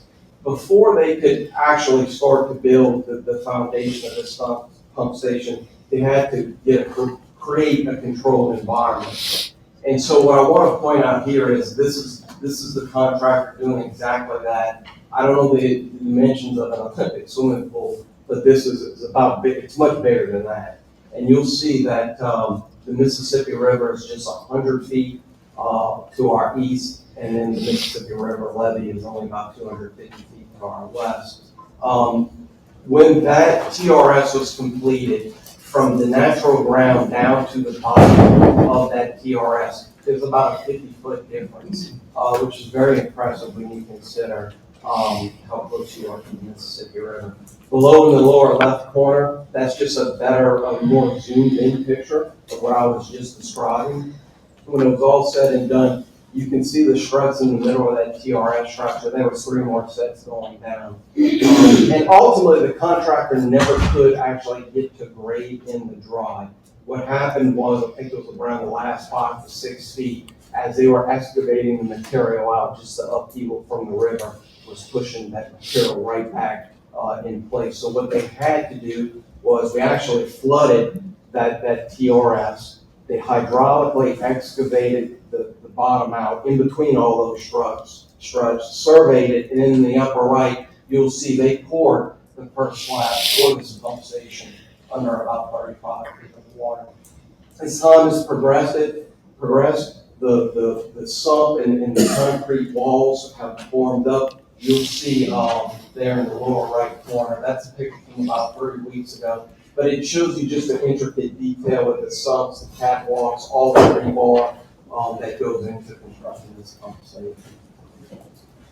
Moving along to the discharge pipes. Once again, due to the size of the discharge pipes and the amount of cover that was required above them, we do not have the range to just simply excavate a trench and place those discharge pipes. So what was required was they had to construct a discharge pipe temporary restraining structure. So you'll see on the right, they're working their way to the pump station in this particular picture, but you'll see the temporary restraining structure, the foundation for the discharge pipes, and then obviously at a certain point it's completed and filled in place back into those discharge pipes. Right here on the left, this is the actual termination of the project, if you will, with the discharge structure located in the mouth of the bayou. Our existing one is, it's hard to see, but it's just to the left of where those new discharge pipes terminate.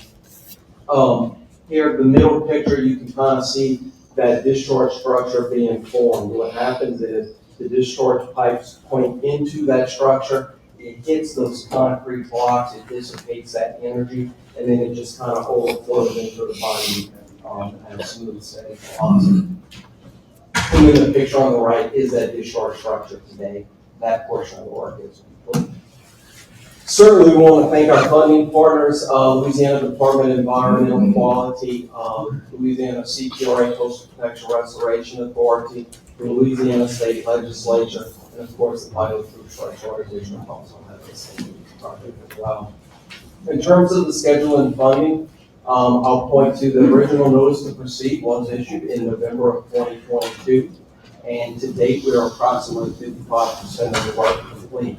The revised contract completion date now stands at December of 2026. I will tell you on that though, the remaining components, or we feel, the construction progress really should pick up drastically. The pumps have been delivered, the building is on, a lot of these pieces and components are on site or being delivered. And then the contract value of this stands at $97.8 million. Here on the bottom is just that same plan view you saw a moment ago, but it shows what work is under construction and what is complete. We certainly want to mention some of the project partners and contractors. I cannot mention them all. It's probably over 30 or 40, but some of the main ones. Sea Level Construction is the prime contractor, local contractor on this job. You have BitNap. I do want to point out BitNap is because of the fact that freshwater conversions or reduction in salinities is in their UCNP plan, that this project actually qualified for the state revolving loan fund. Stantec Engineering was a prime engineering firm. Delta Coast Consulting, Tetra Tech, used this Road Riggs Electric, E3 Electrical, and then also Patterson Pumps. With that, that's what we have, and we're happy to entertain any questions that the board may have.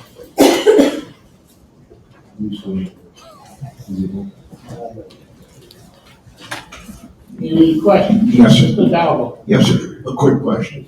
So, sounds like all the water districts are taking water for fresh water, for potable water.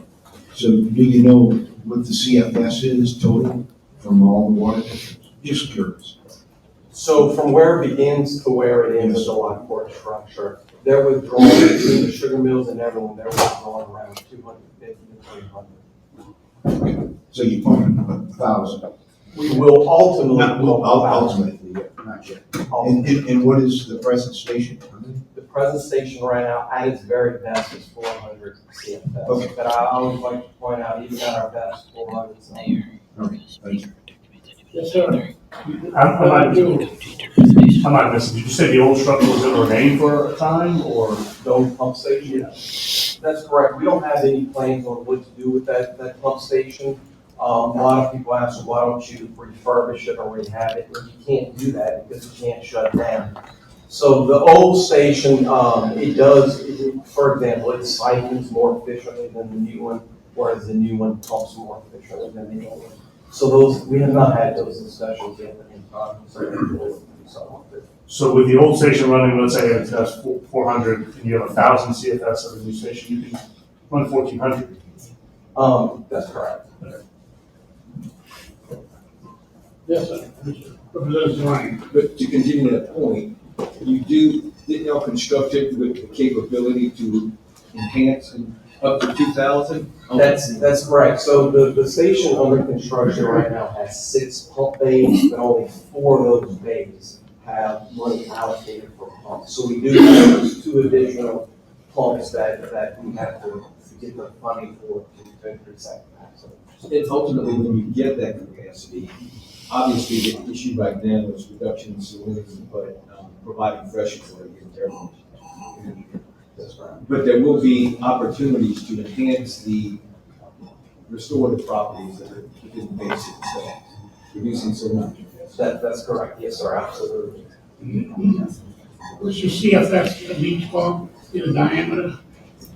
On the new station, it will be 250 CFS, and those are 60-inch pumps. 60. 60, yes, sir.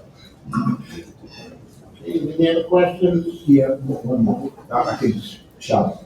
So you said this, some dredging is to be required? That's correct. In what areas? So we have to go from Assumption High School down to Thibodeau.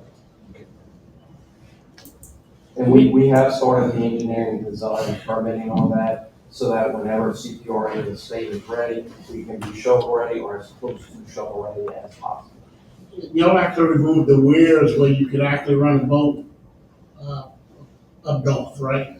Correct, so the Thibodeau weir has been removed. Right, that's all right. We do have one in the Napoleon field. We don't have to operate that one quite as much. We operate the one in Lockport fairly regularly, because it's the only way we can, once we close that, we have to hold water back so that we can meet the elevation so that everybody can draw off the line. Okay, any other questions, sir? You can retain that weir? Yes, sir, absolutely. That weir is ultimately designed so that if you have a problem on the Mississippi River, we can close those and you have the reservoir to continue to draw from. Good system. Thank you very much. Great presentation. We'll get into the Gulf update. Director Angela Hidalgo, Devon Levy Conservation District. Good morning. Happy to be here today to present on behalf of the Terrebonne Levy Conservation District an update on Morganza of the Gulf. This is a project that you've been hearing a lot about over the past several years, and we've got some great work that we've been able to accomplish. So I'm here today to show you some of the updates.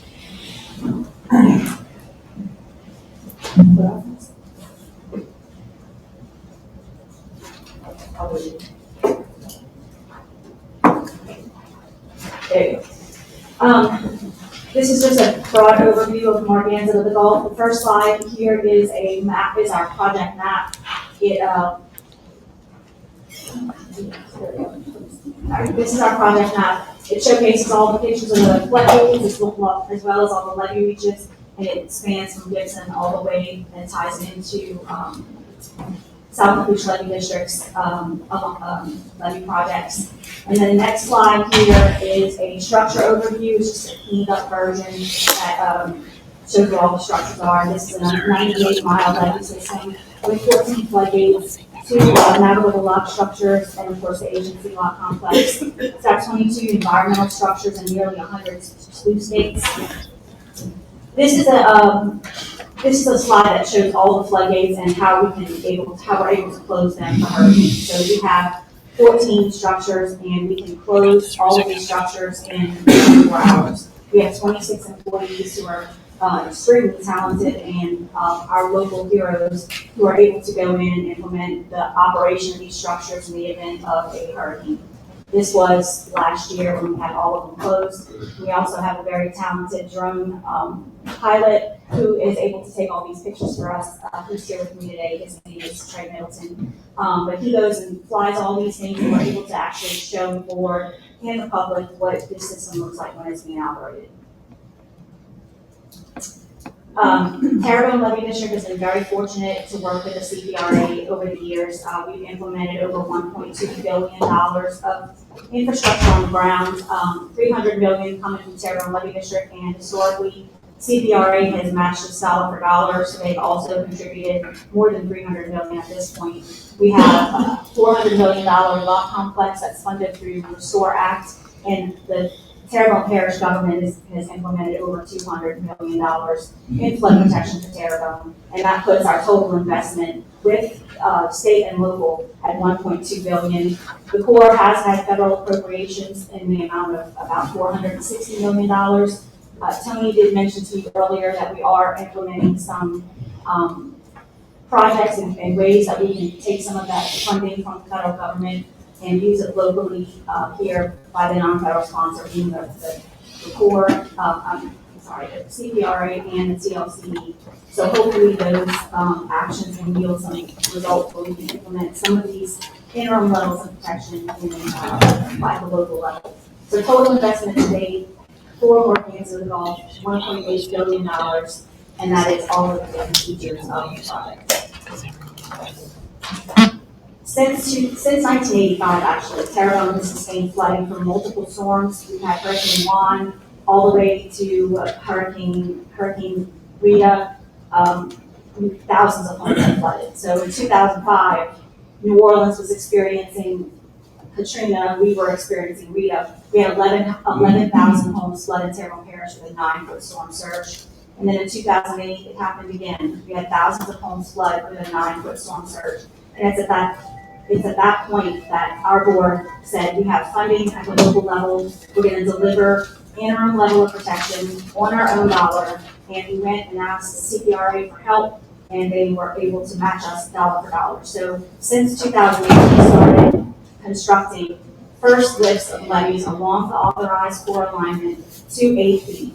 And at that point, in 2019, we had significant levees on the ground.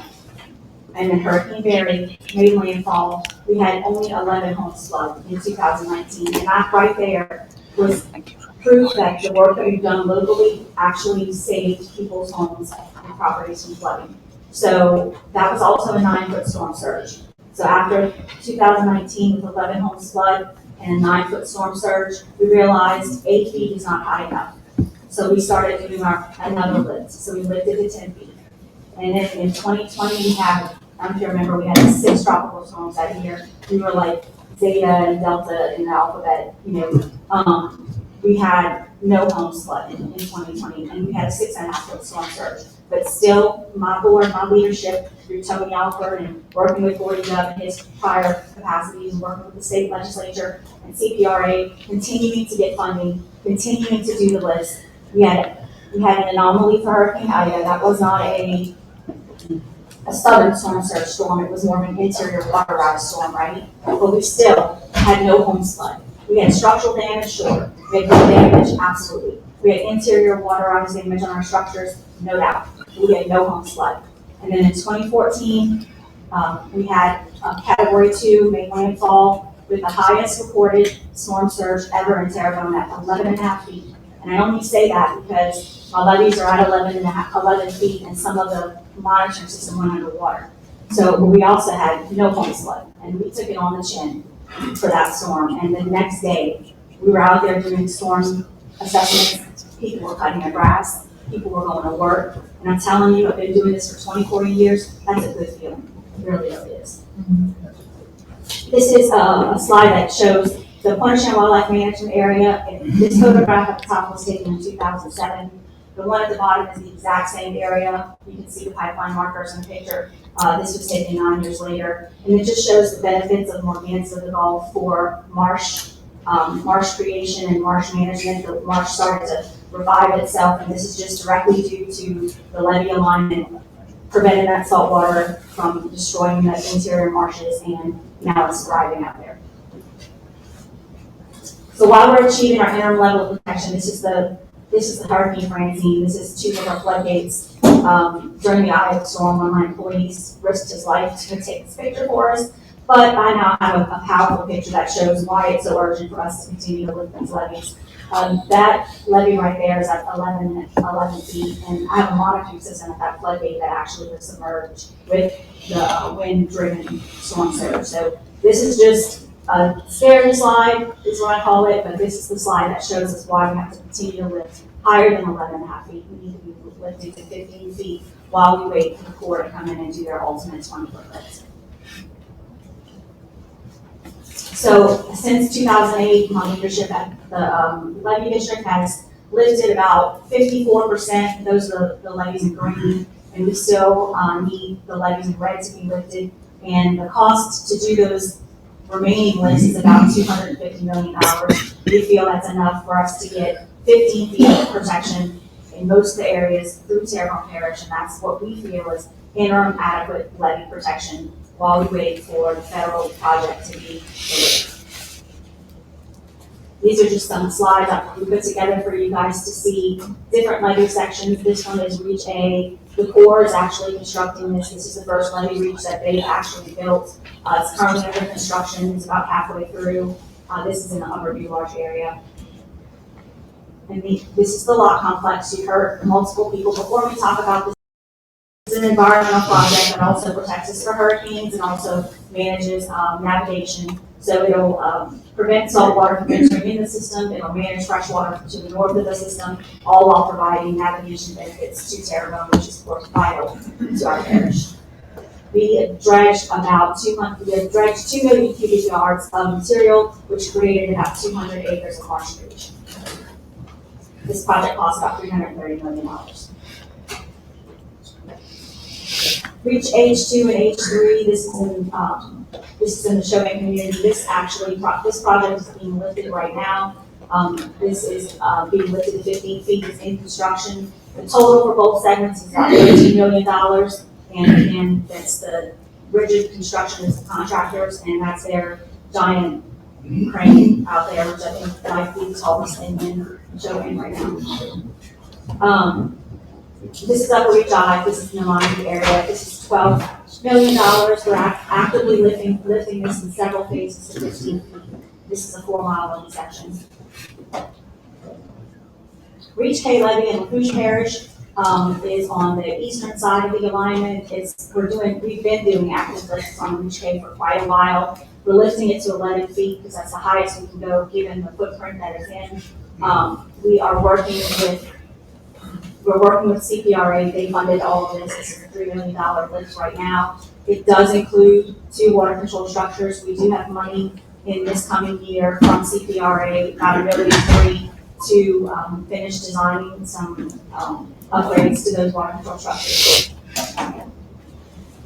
Reach L pipeline, this is a big one. This is also in LaFouche. This is a 2-mile levee section that we've lifted to 12 feet. CPRA has funded this project 100% at $27 million. It includes a flood wall and a levee and a bridge. So this is a big project that's currently underway. The Reach L Apache Pond levee rehab rehabilitation project is nearly complete. This is $1.5 million, also funded by CPRA. The phase 1 and phase 2 is to elevate it to 12 feet. So it can't be stressed enough, the partnership that we have with CPRA and the amount of projects that we together have been delivering. We have you've heard about these large scale coastal projects like the Land project. This is another one that we're excited to partnership with. This is the Line Island Restoration Project. And this is some survey data that we've collected. It's currently being designed on what alternatives we're going to use to restore the Line Island. But you can see the project area right there. This is something different that the Terrebonne levee is partnering with you to do. So we're very excited to deliver this as well. And of course, you've heard about the Land Bridge. This is another big one that we're excited to partnership with. And this protects about 157,000 acres. And that's everything north up from the project area north to the north. And that's it. I'll open up some questions. Mr. Dowden. Not really a question, but congratulations, Gordy and Tony and Angela and your group, going from 11,000 homes flooded to 0. You know, it's pretty awesome, okay? And probably also awesome is the fact that you've got the Corps of Engineers doing some work, okay? And, but congratulations, y'all put your effort into it, and we, the surrounding people, look at it, and you give us motivation, okay? So thank you for what y'all done. I think the people in this area appreciate it. Thank you. You know, and I might add to that, the people at Terrebonne, like the people of LaFouche, did the same thing. They did a 3/4 cent sales tax with a millage and raised, like you just showed, $300 million. So I talked to the people at Terrebonne, overwhelmingly voted. I think LaFouche did, and a couple other parishes did millages and all to add their skin in the game. And also, I guess, North LaFouche and South LaFouche are part of this in a little bit too. So 100%. thank you, guys, you know. Done a great job. Yeah. Yes, sir, Mr. Drain. Thank you, Mr. Chairman. And in addition, Bill, it's not just the 11,000 homes, it's the billions that it saves the federal government and the state in terms of not having to fix things. And Mr. Dowell, thank you so much. The hard work that y'all do, you're doing a great job. On slide 11, that was when you had the green and the red alignments. On the adequate levels, you have that it's either achieved and on the plan. So on the plan, that funding is in place and that will go in. Those are all, it hasn't been constructed yet, or there's, So we're actively constructing some of those. okay. So we're doing it in phases. So we have funding for, the Reach I is funded, Reach H2H3 is funded. So we have funding for K&L we're working on right now. We do not have funding for J2, but we're working on that. So we're just slowly kind of plugging away at getting these levy lists. The core is supposed to come in with Reach F. So those, and then of course Reach A is actively under construction. There's other phases of Reach A that we don't have funding for, but we will continue to move forward, and I have no doubt that we will get the funding for it and be able to do this. Right, and I agree, I think that's important, but the reds, so that's all non-federal cost share questions that we have to come up with in terms of the state and local, right? Yes, that's part of our non-federal cost share. Which again, to the chairman's point, credit to the people of Terrebonne for inclusion. So any idea in terms of getting that additional funding? Obviously, they're not as critical. You want to get everything up to 50, but those sections are primarily in terms of where they are in terms of priority construction, or ultimately waiting. Not now, of course, you got to wait on the funding, but have they been prioritized in terms of what's next? So the goal is to get everything to 15, and that's the priority. I know that we are actively lifting like K and L is the red section that's under construction. It's just not to 15 yet. So we're doing those interim lifts, and as the funding comes, which we've been really fortunate through CPRA, we do have a lot of money coming in this upcoming year. So we will be able to turn that to green shortly. And then the J2 and the Reach F, of course, looking at those two regions. If we could get some of the federal funding from the core, that's unspent dollars, those will be lifted next. And then the Reach A will also be slated to be lifted next. Those are all actively engineered and ready to go. We're just waiting on construction dollars. Thank you. Good work. Angela, thank you, great presentation. Angela has been at the levy board, Terrebonne levy, longer than me or boarding doing this than anybody. And she's worked her way up to the position she has now. Done a great job. You know, I can't say enough about this project, and not waiting around for the Corps, we would still be waiting. You know, they've got $400 million in their hands. They put $16 million on the ground since 2021. You know, we've got over $1 billion on the ground, and you know, it's taken a team. You know, engineers, contractors, boarding. Nobody's worked harder than boarding on this thing, and all the people in the Terrebonne levy, and of course LaFouche. You know, at some point we joined up with LaFouche and Corey and Dwayne, and man, it's really taken a team, and that's why I'm excited about being with the CPRA situation, because we're fixing to do some things that we never thought we would be involved with to do together. And that's, you know, sort of stop all that land from falling apart. I love the direction that this thing's going at this point. You know, 90-mile land bridge. We always talk about, you know, we're losing a football field every 30 minutes. Here we have a chance to stop the bleeding with that project and impact it immediately, not in 50 years, but impact it here in the next 5 to 10 years. As well as the Barry Islands that we always talked about, we have to save. And so, you know, there's a lot of things going on. I congratulate Terrebonne and LaFouche for stepping up and taxing themselves, and all the participants, which there are plenty, in putting this thing together. And it's been phenomenal. One day we're going to write a book about this thing and all the difficulties that we went through. You know, One thing in particular that I remember is, the Corps was rebuilding yards at the time, and while they were rebuilding it, they pushed mitigation on the side so that they could put the protection in place. While they dictated to us that we did mitigation concurrent with construction. So there's a lot of hurdles, a lot of things that a lot of hoops we jump through to make these things happen. And again, I just want to congratulate the CPRA that matched this dollar for dollar. Gordy for all his input, and Terrebonne and LaFouche for stepping up and taxing themselves. We put us in a different place to be able to see this project complete in the process. So, thank you.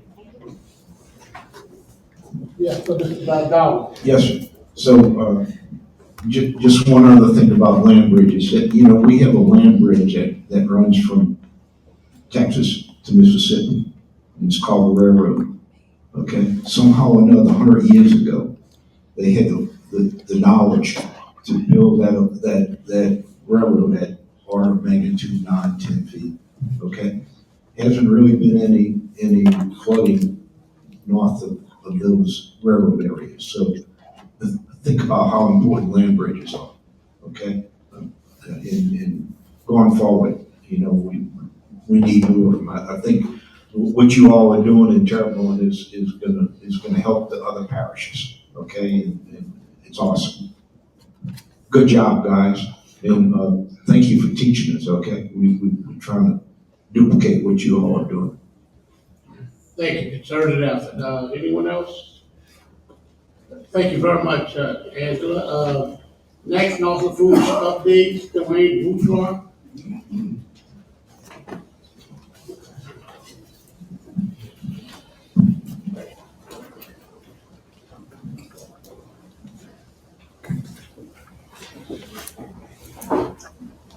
Hey, everyone. Welcome everyone to the Coastal Center at Nichols State University, from which I graduated with an engineering degree in 1983. And it's not in existence anymore, but they're coming back with more engineering, and I thank the university for that. Welcome to kind of the northern part of the Northern Coos Levee District as well. So I want to run through a few things here. Got a lot of slides, but I'll try to go through them fairly quickly. So our district is everything north of the Intracoastal Waterway that cuts Lafourche Parish in half in Lafourche Parish. What we've done in our case is, we're a little bit further north situated than everything else. So our levee systems and things of the drainage systems that are in here, we have close to 200 miles of drainage and levee district, drainage channels and levees that are in the system that we are dealing with. And in order to break that number of levee systems and things into something manageable, we've divided our levee district territory into project areas which are strictly along hydrologic barriers. So I'm purposely avoiding any political boundaries whatsoever, except for, say, the boundary of the parish. Everything in these 8 sections are which way the water drains. So this way we can address them individually based off of the hydrology capacity. Going through a few real quick, their names represent things that are on the ground. This is a folder that goes between Thibodeau, Lockport, and Bayou Blue. So that's what it's called. Inside of that, I'm just going to flip through a few projects that we've been working in. Financially, our citizens in our district have passed an ad valorem tax, a constitutional ad valorem tax being created back in 1992. They passed additional ad valorem taxes and a quarter-cent sales tax in perpetuity. So all of the funding for the projects we talked about, most of it's coming from a combination of our tax dollars and funding that we get by working with CPRA closely on an annual plan. So this is some levies that we, and some of it through capital outlay as well. This is some levies in the Raceland Prairie area. We call it a Raceland Prairie because it actually was reclaimed land way back when that's used. But these levees actually hold back water 24/7. So they're very important to people who live within that system. This is just some showing of some of those levees in that system. Another thing that we did that's proven to have some really good success after we had it together is in Bayou Blue, when we have these storm surges coming in from the south, the Bayou Blue community is subject to tidal water coming up, storm water coming up, and we've got both a structure and a structure that's normally open, has pumps that we can deploy, close things off, and we really made a huge difference with this system. In Hurricane Francine, where we were able to close the system off as the hurricane was approaching and draw some water down temporarily and then keep things dry inside of the system. And as Angela said, there's no better feeling than to see people cutting the grass a day or two after the storm. It's a big deal. Up in what we call the Shoot Pick project area, we've been working on the Bowie Forest Drainage System levee improvements. These again are smaller levees than you see to the south. They hold water back on a pretty regular basis, and you'll have a drainage channel on the inside of them. So these are some improvements we made recently. Lake Bluff watershed, we got community of Kramer, Zelda Ruse Forest Drainage area. This was some project that we've been working on for a while. A lot of funding that came from CPRA to state. Unfortunately, this is an area that Hurricane Ida did cause some flooding in. And the red area that you see there is a project that we're working on that was related. We got funding from statewide flood control. So to get money from statewide flood control, you actually have to have had flooding because it's very competitive. Fortunately, Hurricane Ida checked that box for us. And what we had done is we had deployed a bunch of HESCO bags. It's a temporary fix, but we're getting ready to go to construction to remove those HESCO bags and then do a permanent solution in that area. But this whole community took water for Hurricane Ida. A little bit further down, we have what we call our Valentine East project area. We're working on, in the red that you see in this map, is some improvements that go from Bayou Lafourche to North American Shipyard. And we did take water in this particular area from Hurricane Ida. Pretty much everything, you see where Highway 308, the bridge is, everything north of that, nearly everything north of that was flooded for Hurricane Ida. This is a picture looking from on top of Industrial Park Road, on top of North American Shipyard, looking out. A very, very bad day for us, just post Hurricane Ida. But as was mentioned, and Angela did a great job talking about the Morganza to the Gulf alignment, there's really not a lot of daylight between the North Lafourche levee district, South Lafourche levee district, and Terrebonne levee districts on the Morganza to the Gulf. But you'll see that there's parts of this system that now come into, as of 2014. Terrebonne's been working on it a lot longer, but in 2014, when this post-authorization change report came out, it was the eastern tie-in and the western tie-in that brought it into our district, and we've been working to try to get elements of that advanced. Here's basically intercoastal waterways on the right there. The purplish section is probably our most vulnerability. We've been working on several elements, and something that's of interest here is up in the top left, you'll see this light bluish color is the actual alignment for the upper barrier risk reduction system. And we have an opportunity, we got some language from Congress saying there's a sense of Congress that these two systems connect. So that red area of the levees is something that we're working on to work the connection of these two systems. And if we can get this completed, when you consider the western tie-in of Morganza in Terrebonne Parish or getting close to St. Mary's Parish, we can have a completed alignment with some protection at some point from Gibson, and we follow this around the Barataria goes to the Davis Pond and other dry levees on the east bank. We could actually have protection from Gibson to New Orleans East, frankly. And And so it's a big challenge to tie these things together. We'll talk about some of the individual reaches on Marcanza, trying to get everything aligned with the Corps of Engineers, so we can provide some protection in this area. It's complex. There's a lot of little levees and things that have to remain in here, but this red alignment is Reach 1. We're working closely with Chairman Dove, Director Hare, and others at CPRA to try to get some dirt on the ground on Reach 1 sooner rather than later. We've been on this project. I have to give a shout out to Mitch Marmon, who is our program manager for both Terrebonne and Lafourche on this, and it's working with other engineering firms that have worked very closely with us, Randolph Shipyard, Intercoastal Consultants on this lift, where then I'm also on tying the two things together. So it is a complicated place to work. There are pipelines everywhere here. There are old flow lines. There are wells. We've been talking with Secretary Davidson about issues in that area. It has just been a task to try to come up with things. But hopefully we can get some protection in Reach 1, because that is an area that we had some flooding. Here's a couple of things. There's what we call Eunice Alamo. It's a forced drainage area in that area.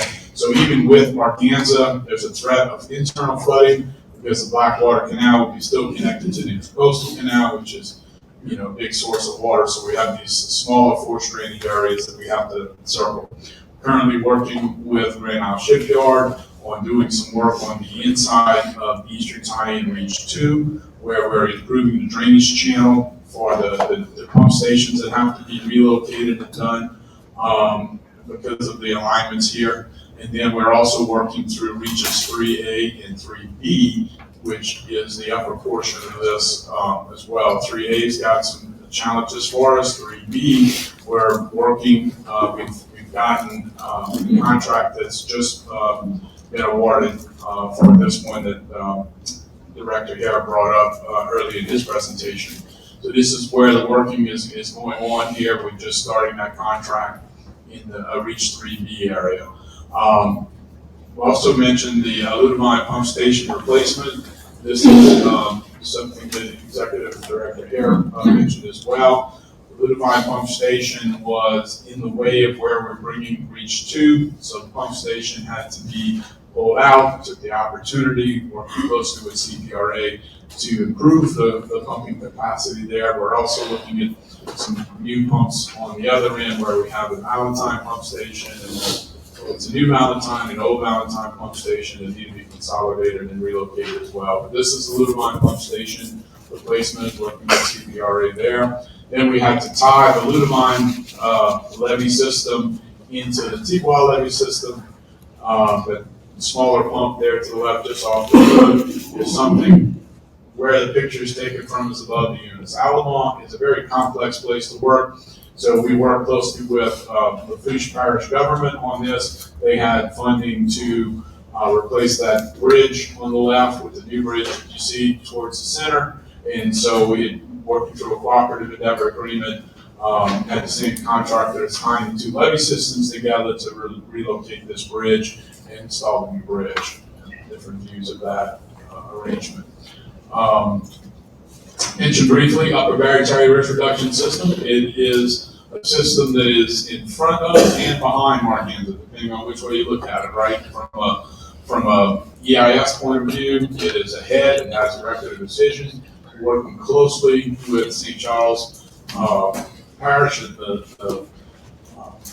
Lafourche Basin Levee District. Our counterpart, Mr. Honorary Henry's back here, trying to keep everything going on that project, and it's coming along good. It's a matter of funding. I think this is one of my last slides, so I'm going to mention something that we have been working closely with, and it's been lightly touched on, that trying to find ways to find those funding from the federal government that can go to the non-federal sponsor. It's been something that we've been pushing on to get us to that reasonable level of protection that we were talking about, that Angela was talking about, the things that were read. And I have to say, with this administration, we feel like we've made really good progress. And I'm not just talking about the state's administration, but the federal administration, right? The state, we had the governor right there with us, with Barty, Tony, and us when the Assistant Secretary of the Army, Mr. Adam Tell, and the Deputy Assistant Secretary of the Army, Lee Forsman, came down. We met again with those guys in DC. We met with Office of Management Budget, and this project is a high priority project to use. What the Corps is trying to, do is find more creative ways to implement projects. They call it the new, weird, and different approach. And I mean, that's us, right? New, weird, and different. Bring it on. So we have had tremendous success so far. So not getting money on the ground, but we're tremendous progress in being able to advance the idea that in certain places, the work that we can do very efficiently and bring a resource to the Corps that we're here. We should be taking advantage of in our ability to deliver these projects. We have proven capabilities on it. And one of the other things I'm working on is trying to get recognition of the 11,000 versus 11, right? Down to 0 in some cases, recognized in the flood insurance world. So I think we at some point be able to have some benefits from what we're ultimately getting in that direction too. So that was my last slide. I tried to run through quickly and make up some time, but I'll open for any questions. Any questions? Any questions?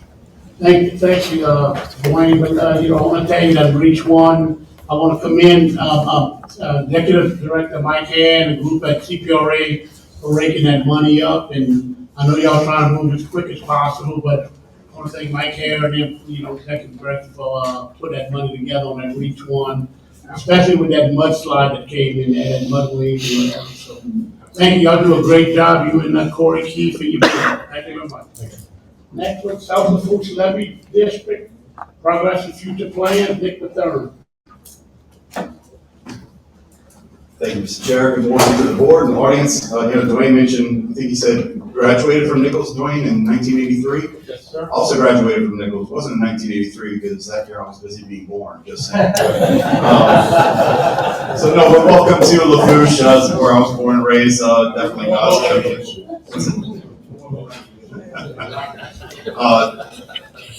Lafourche is definitely God's country, home to Nichols State University. It's hard to tell Terrebonne, but the correct way to put Pedro. Follow suit, not cut through. I appreciate the invitation to come and give an update on the work that we've been doing in South Lafourche. I think everybody, my predecessor, Wendell Carroll, is kind of a legend in this levy world, and the tremendous work that he did, I've been able to just kind of walk into a well-oiled machine and keep going. We were put to an extreme test in 2021 with Hurricane Ida. We did have a little bit of overtopping in a couple spots, but even with that overtopping, we had no levee failures and no water from flooding from storm surge in any homes or businesses inside of our system. So that's largely due to, I think what has been alluded to today a few times, the willingness of our people to tax ourselves.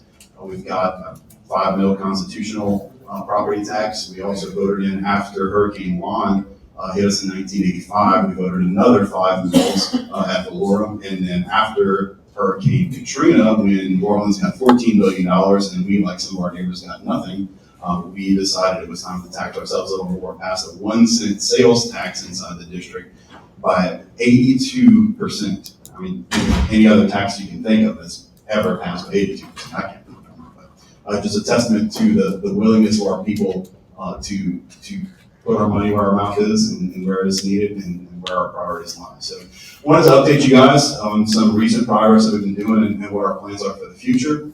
So at the end of 2024, rather, we completed some work on Section F on the protected side berm of this levee. It's about a 4-mile project. We used $1.7 million of Go Mesa funds, $100,000 of state surplus dollars, and put in $2 million of our own funding. This project, the berm here, was in some spots down to 5 feet below sea level on the protected side. The levee here is up to about 12 feet in elevation, and so we used the material hauled in from outside the system to bring up that protected side berm to an elevation of now at sea level. So it's made a tremendous difference for the stability of the levee in this system. And this runs again from about the intercoastal canal area down to the Cloverleaf Canal area. So this project was complete back in October of 2024. Looking a little bit further south, the D North Ramp project was literally just completed a couple weeks ago. This area has been kind of a challenge area and a concern of ours for several years now. The levee on either side of this ramp here, point out where this crossing is. This is on the Loop Cloverleaf Dome Storage Facility in Galliano, and the road that it runs across this facility crosses over our levee right here. That elevation of that road was only at about 10 feet in elevation. And so every time we had a storm come in, we had to bring in HESCO baskets to run across this road. So we had the opportunity where we were able to get $500,000 of GO-MESA funding to do some work here. And originally the plan was to go up to about 16 feet in elevation. And we figured, well, while we're out there, let's go another couple feet. So we had an opportunity last year to increase that project a little more with some of our own funding. And so we have recently completed the work on this project using material dredged from a bar pit on site at the Loop Storage Facility. We had contractors just hauling that material nearby, and we've raised that ramp from, again, it was only 10 feet high, we've raised that to 18 and a half feet. The levee on either side is still at 14 feet, but like we'll show in a few minutes, we do have plans to come back and beef up that section of D North in the next few years. And, you know, I know my good buddies at the Corps of Engineers are not here today, but I do want to say we didn't just throw 8 feet of levee up there. We did do it in stages and it was compacted. So that was completed in September of 2025, just last month. And so we're excited to have that done and be able to focus on more projects. A little to the north there between Section F and the D North Ramp project, you can see Cloverleaf Farms here. We've alluded to this area a few times in this meeting. This is Little Lake over to the east. This is the levee between our system and Little Lake. You can see this is a little more accurate depiction of what we actually see now in this area after Hurricane Ida blew out several square miles of marshland there. So this area here, actually on the east to west run on the south part of Cloverleaf Farms, was one of the areas we did have a little bit of overtopping during Hurricane Ida. We had just completed a lift of that section of levee to 14 feet before Hurricane Ida hit. So this was kind of a poster child area that we discussed a lot during the recent semi-quantitative risk assessment. The Corps of Engineers is on the tail end of completing. We have the draft report out now. But this was an area where we did, like I said, had overtopping from Hurricane Ida and had floodwaters seething, going over that section of levee for a few hours. And this was the worst possible scenario. We had a brand new project, we had no vegetation, and it was still freshly compacted dirt. And so that's the ways that they run through the potential failure modes in these risk assessments. The first question is, do you have overtopping? Okay, we did. Next question is, do you have overtopping so much to where it scours out and removes all of your vegetation? Well, we could pretend that we did because we didn't have vegetation yet. And the next question is, do you start to see scouring? Well, we flew a drone the day after Hurricane Ida and saw, okay, we did have a little bit of scouring here and there as the floodwaters came over. And then the next question is, well, do you have any sort of cutoff wall in your levee to stop that scouring from leading all the way to failure? Well, we don't. It's just an earthen levee, no cutoff wall here. And then the last question is, well, does all that then lead to failure? And that final question is no. And so to jump the gun a little bit, I know it's still just in draft form, but largely because of what we saw here in reality, and one of Wendell's Wendellisms that everybody's so fond of was, nothing reflects reality like reality. And so this was one of the opportunities we had to show the Corps of Engineers, look, we had all of these conditions met. We didn't have any vegetation there. We did see scouring, but we still didn't fail. And so in the end, the Corps' calculations are that because of the work that we've done especially since Hurricane Katrina, our odds of having a failure of our system in a 100-year level storm are between 1 in 100,000 and 1 in a million. And that's fancy federal government talk for, we want to say you're not going to fail, but we can't say you're not going to fail because we don't want that to come back and bite us. But basically the federal government's saying that because of the work we've done, we're not going to fail. So continuing that work, we've used some recent funding from CPRA to continue along section E North to lift this north-south run of levee between Globally Farms and Little Lake to 14 feet. And so we used $2.3 million of Go Mesa funding, $1.5 million of surplus funding, and we threw in about $500,000 of our own funding specifically for the movement of this material. Now that funding was only enough to be able to pay for actually stockpiling the material that we've recently dredged from off-site. We've put in our own funding to continue that work and actually put that dirt into the levee section. We're anticipating this project to be complete by the end of this calendar year. Currently, the entire protected side and the crown of the levee are to the final elevation. The last bit of work that we're doing right now is just the berm work and making sure that the toe of the levee is secure for the future. The next project that's we feel is pretty critical to our system is the LaRose Texas Glare Lock project. Currently, we've got a floodgate that was built in the 80s near Holy Rosary Church in LaRose on the northern end of our system. This is at the intersection of Bayou Lafourche and the Intracoastal Canal in LaRose. The floodgates, when they were first constructed as part of our federal system, were never meant to be closed except for when we have a storm in the Gulf. Because of subsidence over time, we now have to keep the Texas Glare floodgate in LaRose and the Lee Ontario Lock in Golden Meadow closed for about 60% of the year. And now they're just helping us to fight regular tidal issues that we face inside Bayou Lafourche, especially inside the town of Golden Meadow. So in order to create a lock structure here, we're mimicking work that we did back in 2009 at the Lee Ontario Lock in Golden Meadow, where we took that existing floodgate, added another floodgate on the inside of that, and created our own lock system. Now, we're not talking about the Port Island locks where we have several feet difference between the river in Baton Rouge and outside. We're talking about maybe 1.5 foot differential at most in our worst times. And so we don't have a dedicated pumping system to get the water up and down. We have just a small lock chamber plus then 18 miles of Bayou Lafourche before you get to the Golden Meadow Lock. And so we can handle that little bit of 1.5 foot of floodwaters coming into the system over the rest of the day. So we estimate this project right now to cost about $40 million. Originally, when we started this endeavor, we pledged $5 million of our own dollars to make sure that this was going to happen. The original cost estimate was about $15 million.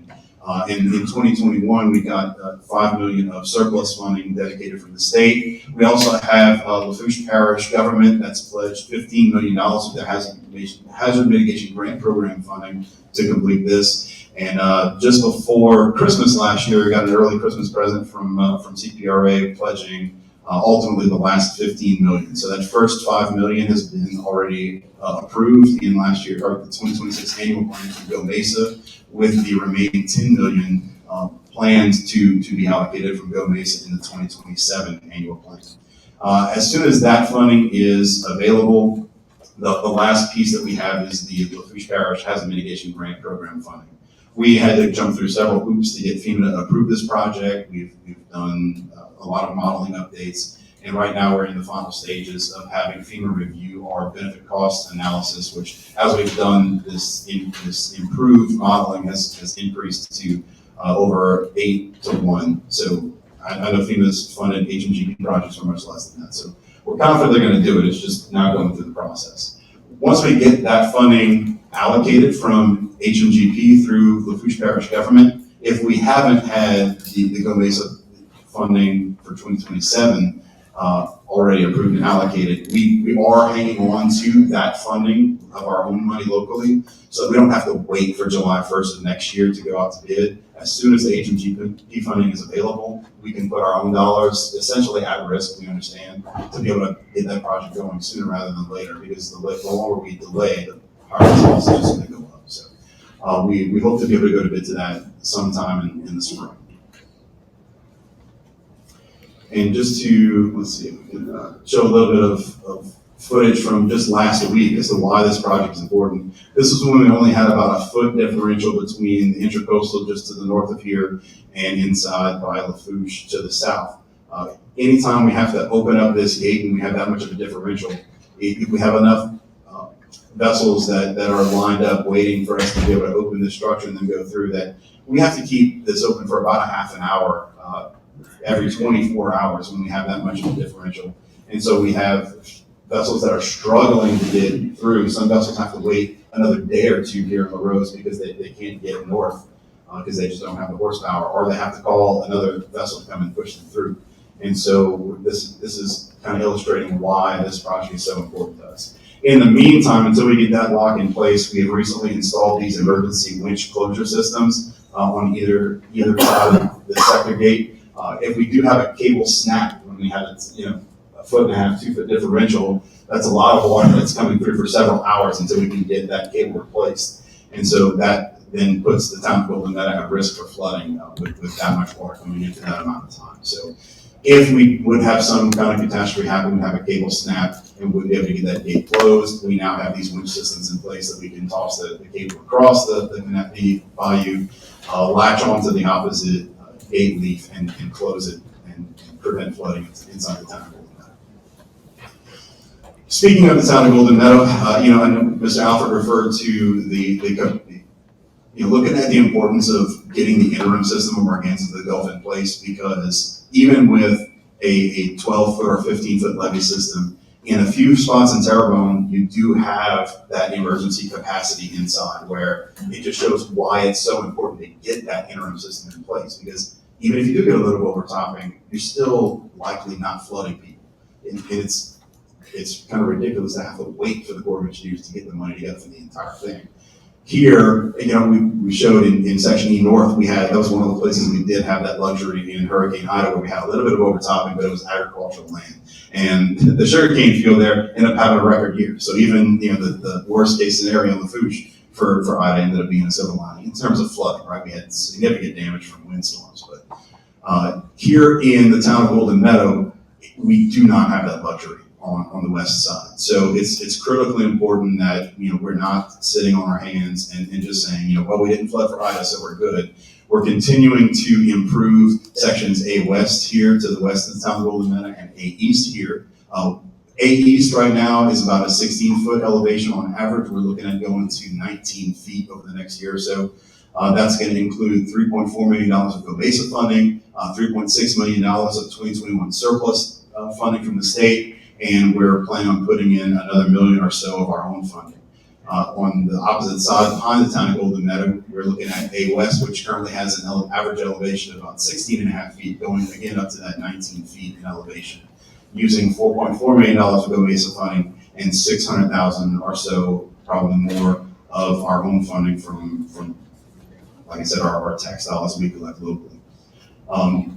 We are currently in Section 408 permitting for both of these projects. And since the Corps of Engineers is not here, I guess I can talk a little positively about them. The process here, I know all of us have horror stories about getting Section 408 permits and taking 2, 3, 5 years or longer to get this done. When we first met on both these projects, the Corps of Engineers, we met on February 26th of earlier this year. And we said, look, we got kicked out of the Corps' rehabilitation inspection program in 2011 because after Hurricane Katrina, we made the decision locally to just plow ahead, and we always tried to get our 408 permits. But if it looked like it was going to be taking too long, the decision was made locally with our then executive director, Will Curall, and the board of commissioners that we have at the levee district to say, you know what, we got to protect our people. We've tried to play by the rules. It's taken too long. We got to protect ourselves. If they stop us, they stop us. And they didn't stop us.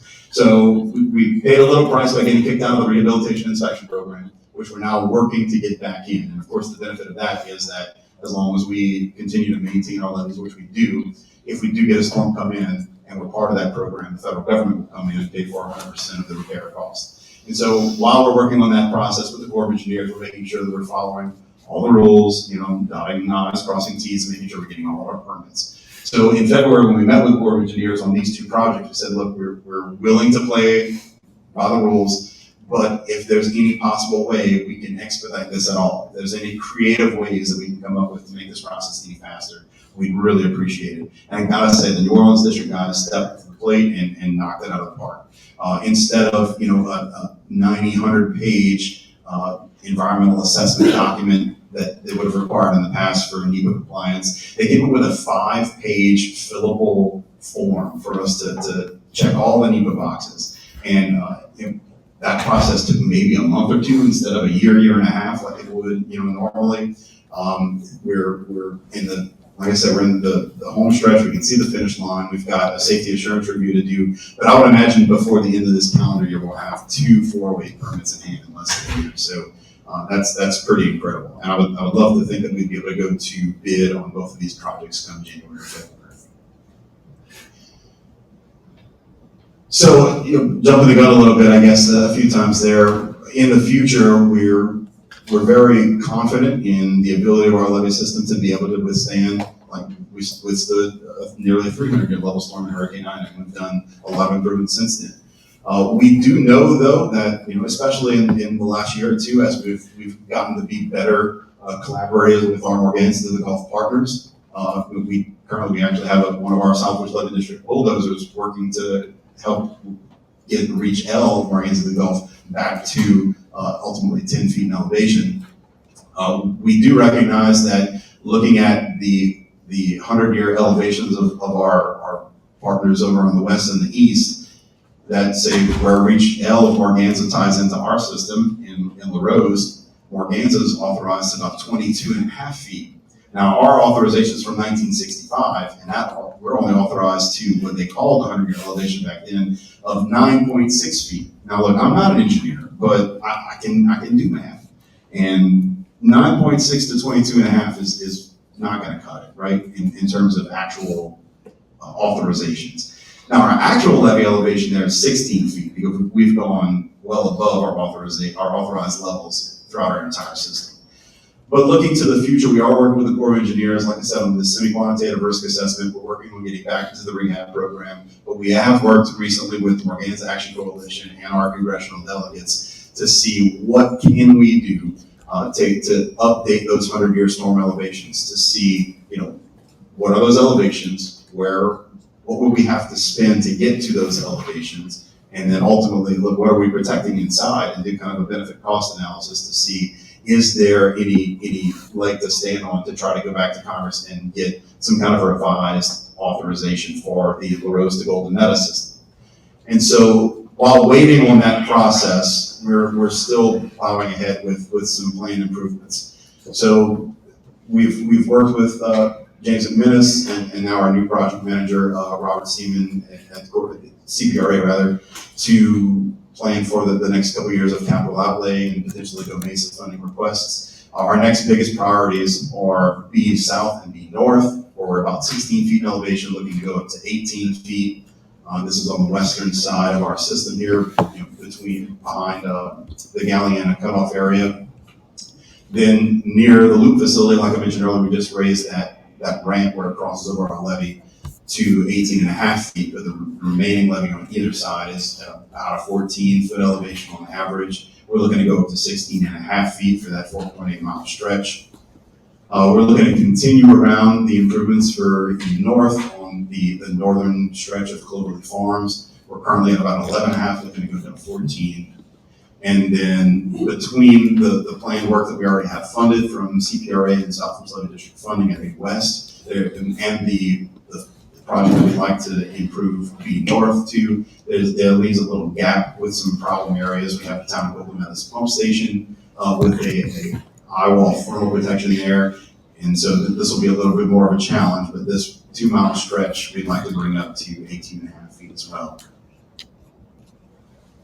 We also have the stretch between E North and D North, the East South levee section that is currently about a 12.5. We'd like to bring that up to 14 feet for that 4-mile stretch. And then section F, like we just talked about at the beginning of the presentation where we just did the berm work there, we'd like to bring the levee itself up to about 14-foot elevation.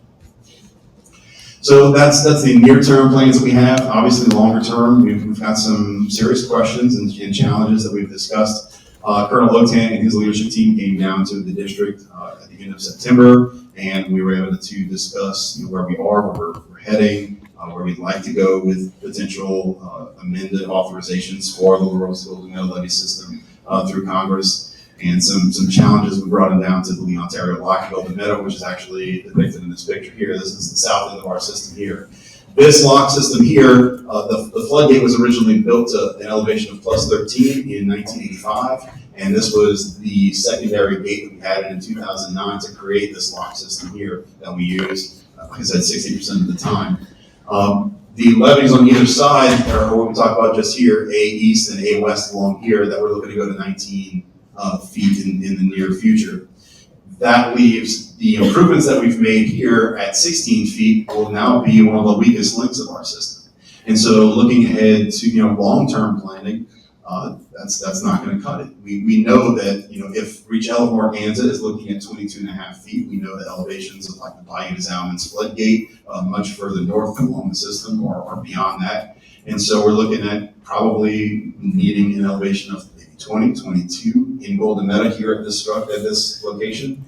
And so we need to make some kind of plans with the Corps of Engineers and federal government to look at a much bigger structure. Maybe the solution is to build something similar to the Bubba Dove floodgate south of the Lee, Ontario line. And we continue to use the lock system as our daily tidal challenge, and just have a system in place where when a big storm's coming through, that's when we shut down. So, but we have no idea what that's going to cost. We have no idea what those 100-year elevations are. And so I have to say we're extremely confident, and we were very encouraged by Colonel Otan's visit to our system a couple weeks ago.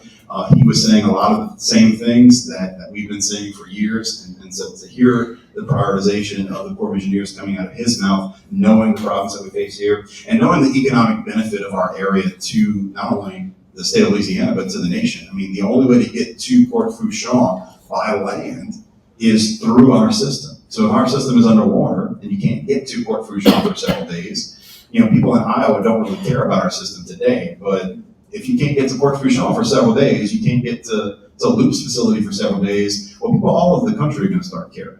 And, I know our partners in Terrebonne and North Lafourche and throughout the coast understand that importance too. The biggest problem that Colonel Otan voiced his frustration with is that a lot of the times when we do benefit cost analyses and you bring ports into it, it's all based on tonnage. Well, everybody who lives in South Louisiana knows Port Fourchon is not a tonnage port, it's a service port.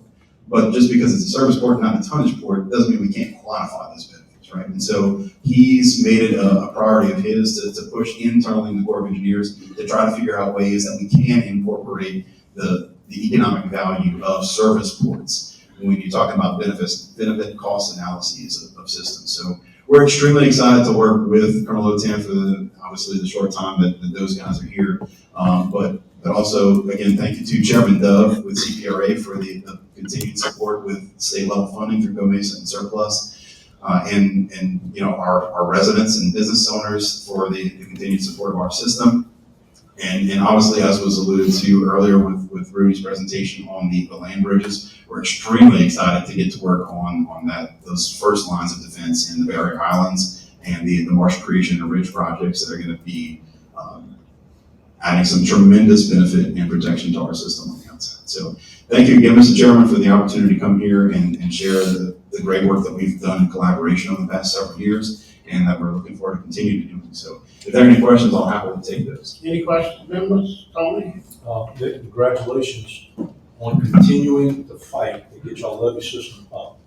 Iowa was catastrophic for you guys, but it'd been even more so if you guys would have insisted on continuing to try to get that 13 feet up to 18 feet. Right, and that's why I love, man, that slide that Angela shows at most of the presentations where it shows the 11,000 homes that were flooded which one was it? For Rita, the 11 homes for Barry, and then the 0 homes for Francine. It just shows the importance of not waiting and doing the interim work and getting it moving, and that's what we were able to do for so many years since Katrina. And we definitely estimate that had we followed all the rules and waited to get all the permits, we estimate we would have been about 5 feet lower when Hurricane Ida hit. And like I said, we had 16 feet of storm surge coming into the parish. We had overtopping in some areas. So you can loosely estimate we would have had 4 or 5 feet of water in the system. I mean, I wouldn't be sitting here today had we waited. And so I I'm so glad to see you guys having the success that y'all are having with Organza system and Terrebonne, getting that interim system in place because it is vitally important not to wait. Thank you. Any other questions? Seeing none, thank you, and look, great job, great presentation, and keep it up. Thank you. And the next one is by Port Fourchon Terracing, Kathy Lejean, Ducks Unlimited, and we also want to thank Conoco Phillips, who was involved with this, and we're gonna wrap this up. I'm gonna do a quick override of everything, and then we're gonna go into executive session. So we're getting close to the end there, so if y'all bear with us. Okay, please, Mr. Lejeune. Thank you. Good afternoon, Mr. Chairman and board members. I thank CPRA for the opportunity to present again to the board about DU's conservation efforts in South Louisiana. And today I'm here to talk a little bit about our work at Port Fourchon, our Port Fourchon Terracing and Living Shoreline project that we delivered through our partnership with Conoco Phillips. This work wrapped up earlier in 2025, and actually we have a project dedication scheduled for tomorrow down in Port Fourchon. If anyone is interested, reach out. Happy to have anyone down there for the event.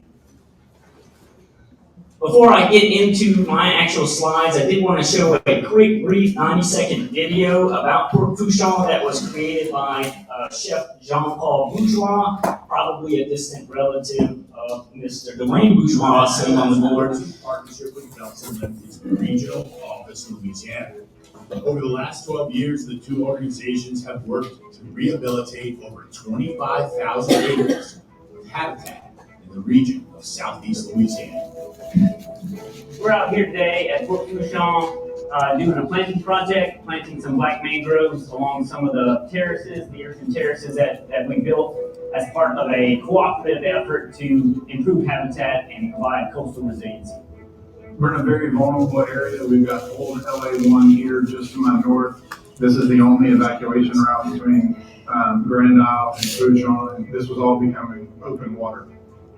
The coastal wetlands of Louisiana are in peril. They're being lost at an alarming rate. So we're out here doing what we can to restore, protect, and enhance these wetlands. All right, directly behind me, you see this amphibious excavator building these marsh terraces. Now, they serve a lot of different purposes, but three main ones are, of course, wildlife habitat, both fish and birds. But secondly, it also protects infrastructure like bridges and roadways from hurricanes and just bad storms. But lastly, it brings partners in from all over the state, both federal, both private, nonprofit, and local governments. And that's the type of community coordination it takes to get projects like this done. People want to see these wetlands preserved. Conoco Phillips, work. Okay, Chef Jean-Paul is from this area. He's a graduate of Nicholls State University. Actually went to the John Paul's Culinary Institute at Nicholls, and he's the mastermind behind the television series Duck Camp Dinner. Look him up if you have a chance. He's a great guy and helped us with some communication stuff for our projects. As shown here on this slide, the name of the DU game is partnerships when it comes to delivering conservation and waterfowl habitat protection and enhancement. And Port Fourchon is a good example of that. Like Chef said, there were multiple entities involved in this project, including the federal government, state agencies, local government, foundations, landowners, nonprofits, and many corporations. And we're very grateful for all those folks sitting at the table with us in partnership to deliver a good project. This project dates back to 2021, where we wrote a grant to the National Fish and Wildlife Foundation through their National Coastal Resilience Fund. The grant was for an ask of about $1.2 million with about $1.2 million in match. The partners that were in on the beginning stage of this work are listed on the left, but we were able to scale this project up to a $4.7 million budget through other partners coming on board to assist. I'd like to give a couple quick little shout out thank yous to a couple entities. First and foremost to CPRA. Not only did they help financially with this project and be contributing to this project through their Conservation and Restoration Partnership Fund, but also CPRA helps us deliver work in allowing us to use their non-federal work that's happening in the state as leverage for us to unlock additional federal dollars to come to the state. They've been helping us for many years. They're one of our best partners, so we're very appreciative of that. And that was the case for our Port Fourchon project. Also, a quick thanks to the kind folks at Restore Retreat, Dr. Joe Ogeron and Polly Glover in the back of the room. They helped coordinate some of our planting efforts for this project. They wrangled up about 100 people over the course of a couple of events to plant over 16,000 seedlings of white mangroves and a number of smooth cordgrass plugs. We actually have another event coming up on November 7th and 8th. Feel free to reach out to Polly if you're interested. I know she's beating the bushes trying to find people to come to help. Now let's kind of talk about the project area. This is just a map of the Port Fourchon area from the late 1980s. You can see how intact this area is. You can see the stranded beach ridges located south of Highway 1. The stranded beach ridges formed over geologic time with the morphology of southeast Louisiana. And as you can see, over time that area has really eroded away and converted to a majority open water. So the idea behind this project, which again, it was initiated in 2021, was to bring in some funding to do terracing work in and around the port. It's hard to see on this map, but we did several areas of terracing, both north and southeast of the port. We solicited bids in 23 and construction started in late 2023 with Wilson Coastal. Project wrapped up in 2025. And at the end of the day, we delivered 87,000 linear feet of terraces. Some of them to mimic some of those old natural ridges that existed south of Highway 1. We also, as I mentioned previously, planted some smooth cordgrass and black mangroves. And we also installed over 4,000 linear feet of living shoreline product on some of these terraces. We partnered with Matrix and Danos, installed some of their Cajun coral product, which is basically an oyster module to provide marine organism habitat. And altogether, we enhanced about 1,200 acres out here, of which about 80 acres we actually created land in open water. Here's just a kind of a little collage of pictures to kind of explain the need for terracing. The picture on the right is terracing, showing emergent marsh, created edge habitat for fish and wildlife, a lot of bird use along that edge. Also, birds use the top of the terraces when they're void of vegetation for nesting and loafing. Marine organism habitat on the right, and just in general, biological diversity as shown in the bottom right. And finally, the coastal resilience piece. Rudy mentioned it earlier in his presentation that the key to coastal resilience is multiple lines of defense. And being this funding is through the National Coastal Resilience Fund, we're hopeful and we're optimistic that these terraces will provide additional lines of defense in the situation of storm surge and erosion.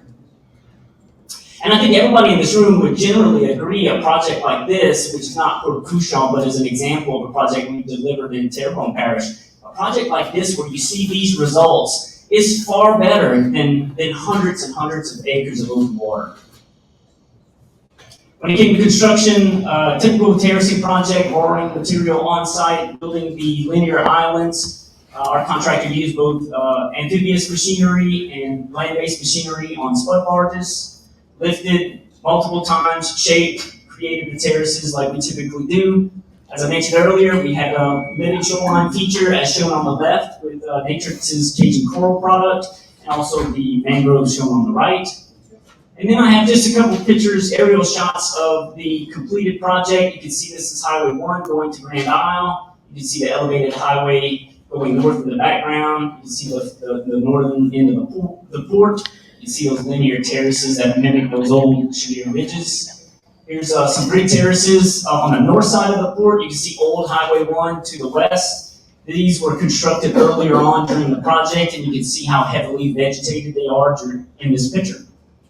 This is the Gulf Pond, which is on the very southern end of the project area. It's just north of the BA 171, Caminata Headland, Backberry Marsh Creation Project. It actually borders that.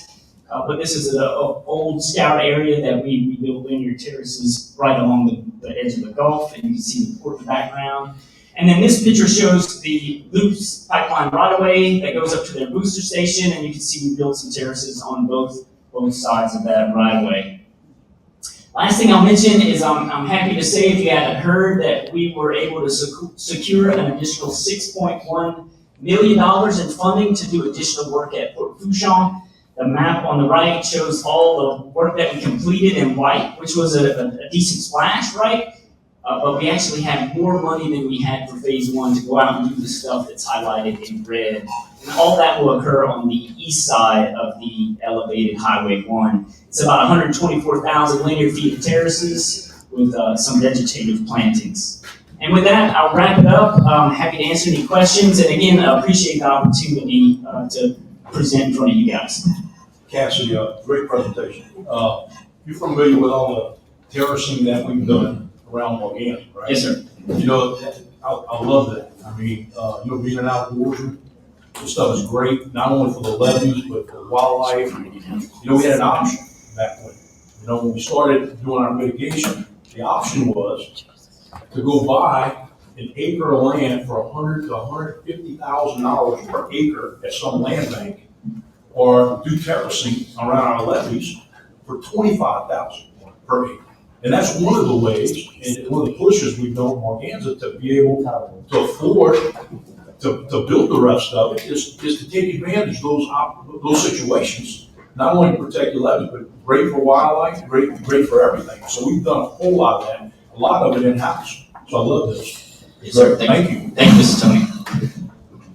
Cassidy, on behalf of the Department of Wildlife and Fisheries, I just want to thank you and your team at Ducks Unlimited for your continued habitat support, conservation support. I think a lot of folks, when they look at Ducks Unlimited, they think of this as an interest group that supports duck hunting, and it's so far from that. And all the habitat work that y'all do in Louisiana and through the Mississippi Flyway, it's just really incredible work that y'all put on the ground. So I want to be on the record saying thank you to you team for all the conservation work. I look forward to working with y'all in the future as well. Thank you, Secretary Bosworth. You're a great partner of ours. Thank you very much. Anyone else?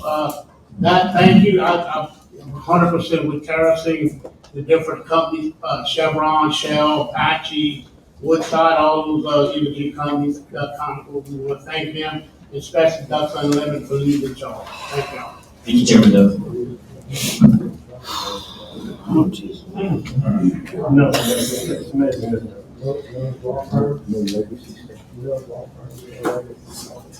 All right. Next is Gordon Dove, CPRA Chairman. Your presentation. Yes. And I know we're time limited, so I'm going to go pretty quick with the presentation. Slow me down, y'all see. A lot of our projects have already been presented by Mike Air and Executive Mike Air.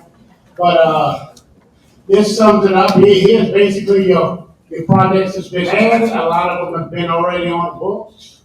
And as you can see, there's Bosch Island, White Lake, Fourchon, Segment of Great Water Rocks, East Timberley Island, Wine Island,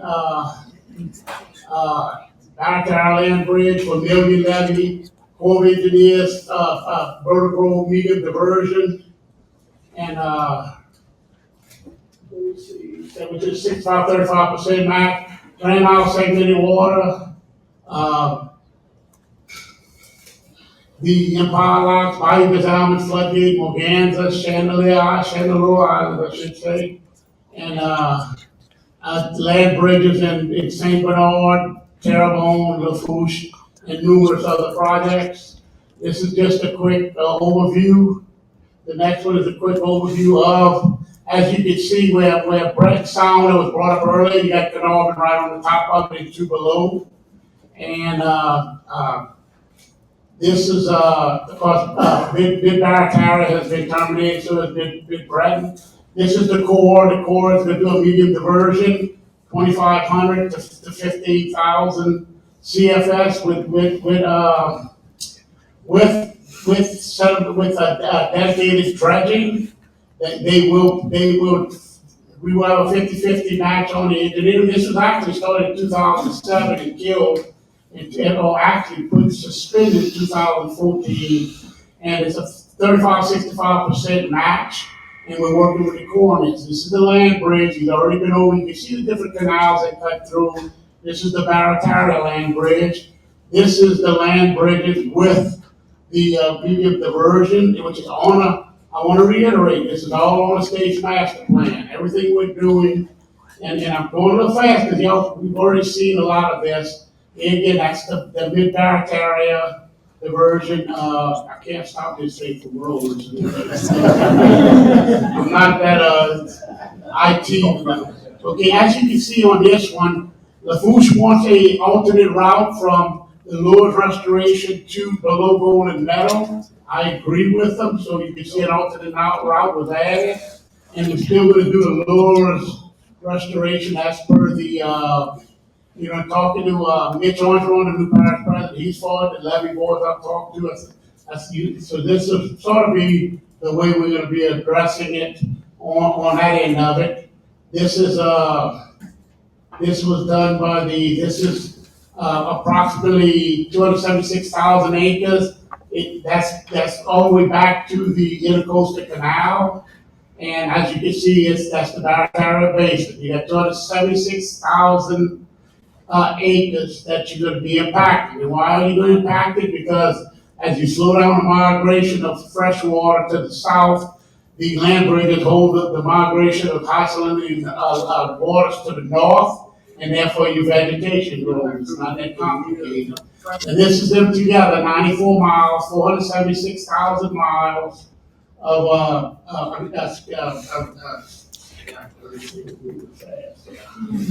okay, it's 476,000 acres benefited, 94 miles. Now, if you look back at home, the land bridge is already around Lost Lake in Michon off to the west. So some of this land bridge is already in place. Been in place for 25 years. Very, very successful in Terrebonne Parish, and that's on. So this is pretty well the 94 mile that we're going to be addressing, and I think the Mike Aaron and them went over this pretty in depth, but we're looking at protecting 476,000 acres, not just 20 or 30,000 acres. So that's like President Matt brought up, we looking at 5.5, but we can always go up. And all you parish presidents, your levy boards, we have everybody on board on this. We're reaching out to them. We don't want to build nothing that they're not going to be on board with. And so with that, Terrebonne's 200,000 acres, and the Barataria is about 276. It's right at 500,000 acres that you're going to impact and freshen up. And this been on there for 13 years ago. This is what I wanted to do 13 years ago on the board, and diversions was chosen instead, but we're moving forward on this, and we will expedite this as quick as humanly possible, and engineeringly possible, and core possible. We will use NERDA money on this, which you have about $1.6 billion available in NERDA money before the interest money we're collecting.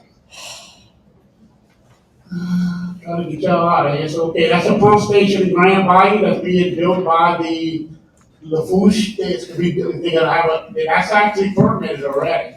And they are gonna introduce fresh water into LaFouche, between LaFouche and Terrebonne, that's in LaFouche. That's a levee system from Abbeville all the way to Franklin, 92 miles. That is under engineering and design. That we're not forgetting our partners to the west of us. Huge system. Been on design for a year. There's a Delta pump station that controls, it's Artist Ignition. Then you have the Delta again. You have, let me see that. That's the Delta. Then you have the Commercial Canal. These all have been under engineering and design for a year now. For the St. Mary, Vermilion, and Iberia areas. Huge project. It's sort of like doing Morganza all over again, and it's got a long way to go, but we're going to do it in segments. And Commercial Canal, that protects the Iberia Port Commission. We did sign with the Mississippi River Gulf Outlet Ecosystem with the Colonel after we canceled the Breton diversion. The Corps went ahead and moved forward with this 2007 word authorization. This opened them up to spend billions of dollars in that area from 2007. Chandelier Island, you already went over that, that's 355 million, it's already been awarded, it's going to construction in about a month and a half, 2 months. And that is, they show you how big Chandelier Island is compared to Grand Isle, and the rest of them is the third largest island. And in a Brittany, Chandelier is where it does good at. This is just, this is a resolution by Wildlife Federation 2016, agreeing with our segmented breakwater rocks. You need to read that one day. This is Grand Isle. We're closing in from here to the east. It's approximately 15,000 linear foot of beach, of linear foot of beach, which is about half of that is rocks, of course, because you're setting in them. We're doing segmented breakwater rocks in Fushon to protect $4 or $5 billion worth of assets from West Bell Pass to the east, 8.5 miles. And that we're gonna also, it protects loop, which is 16% of the nation's oil, and 50% of the nation's pipeline to the refineries. So you're protecting more than just the Fushon. You're protecting loop at the same time. That's been under for about a year, under design. East Timber Island, this was completely engineered in 2017 and canceled. This is what it looks like today. That platform you see was on the north side of it, by the way. So we got our hands full, but we're all moving quick with segmented breakwater rock. This is the Cassatet Island. This is all in the Foos Parish. And this is the Cassatet Islands north of it. They already went over Wine Island. Wine Island's completely submerged except for small portions of it. Raccoon Island, there's a repair being done on this, a quibble repair, but this is just an island I like to show people. It's in Western Terrebonne. So we'll, as you can see, it's been very successful. Morganza, we went over all that. That's the lock system under construction. The Angela went over that, so I'm trying to speed this stuff up. Bayou Design, we're trying to fund that this year. It's $90 million floodgate. As you know, it protects Lafourche and St. Charles, and we're working with Matt in Lafourche Parish. You can see that's the upper Barataria risk reduction system. And this is, if you see where the next one will show you better. When we do the gate, we're gonna move and go to Highway 90. If you see the blue going to Highway 90, that is to do the protection until they go all the way to Lafourche Parish. This is something we've been working with, and I thank Matt and Lafourche and North Lafourche and all for working with us. And this thing don't slow down. But this is huge right here, and I will tell you, this is a big portion of us. As you know, I done went up the town and just really did some damage. Bayou Shane, the only name that Bayou Hidalgo. But I'm thankful for that. And ICW East and West, the Corps of Engineering, this is to be federally funded. The design engineering will be completed in 2028. We got one on the east side of Lafourche and one on the west side of Terrebonne. They close those systems off, that is. Of course, we got one over Spanish Pass, that was done. These are just, this big red land bridges, y'all went over that. This is different, 2,000 acres, 3,000 acres created and restored. That's signing that Mr. Gold. So this is all the projects in Brent Sound and Pontchartrain Basin. As you can see, we're not leaving any communities out. This is your projects. You want your greens in construction. The purple is under engineering, and so you can see there's a lot of activity in Chandelier Sound and Brent Sound. That is, which is St. Bernard Parish and Orleans and Blackmans. As you can see, we're moving quick on this, and some of this, they went over some of this on the preview. And this is Marsh Island, this is over in New Iberia. This is owned by the Wildlife and Fisheries. White Lake is another project that's been under engineering for a year, so has Marsh Island. This is the Rockefeller working with the Corps. We're adding rocks to the west. Very successful, $122 million. Was the Calcasieu Sabine. We just had that award, they brought that up. and that's in the western part of the state. And just give you an overview, this is the Calcasieu Lake restoration, and it's a very good project, and that we working on and been working on. And let me see, this is something we're working on in Vermillion. It's to help protect the intercoastal and the New Iberia Port Commission. Of course, St. Tammany was with an authorization for $5.9 billion. It's they got a long trail ahead of them, but you got to start somewhere.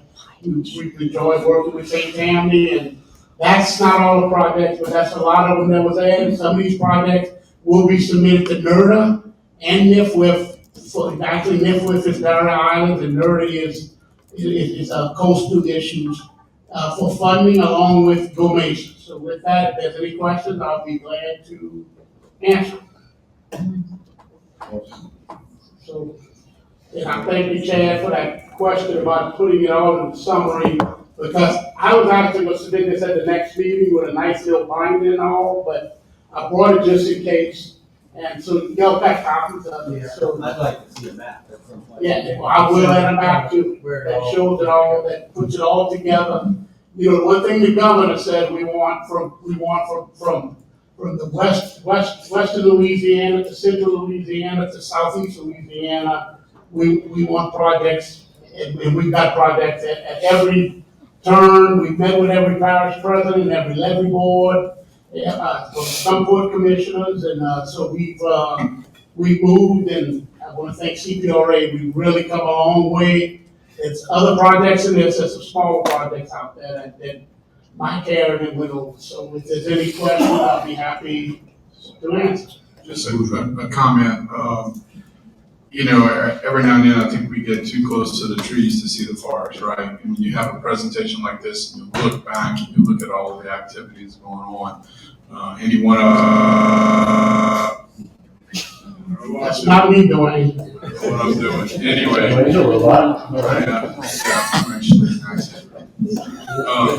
Yeah, so, you know, the thing that we're saying is that we can all dial into our individual projects, but when you look holistically at it, and I mean, this presentation was, and I get accused of this all the time, like drinking from the fire hose, so I'm hoping that we can actually maybe add some verbiage so people could actually read through some of this, you know, all of the things that you were trying to say as each slide was coming up, so that we can have this open to the public so they can really read the bigger picture. Right, and I'll welcome to present at the next board to have everything written, and it's a thing, you know, I've memorized it, so I know everything on there. But remember, myself, the CPRA and this board, we're not reinventing the wheel. This is already in the master plan. This is in the master plan. When we first did it, I was there from 2008 to 2015. All these projects are in the master plan. They've been vetted, they've been engineered, they've gone through all the scrutiny. They just never moved to the front line because the divergence was in line first, all the money. So now that those are out the way, we're moving these projects forward. So I'm not reinventing the wheel.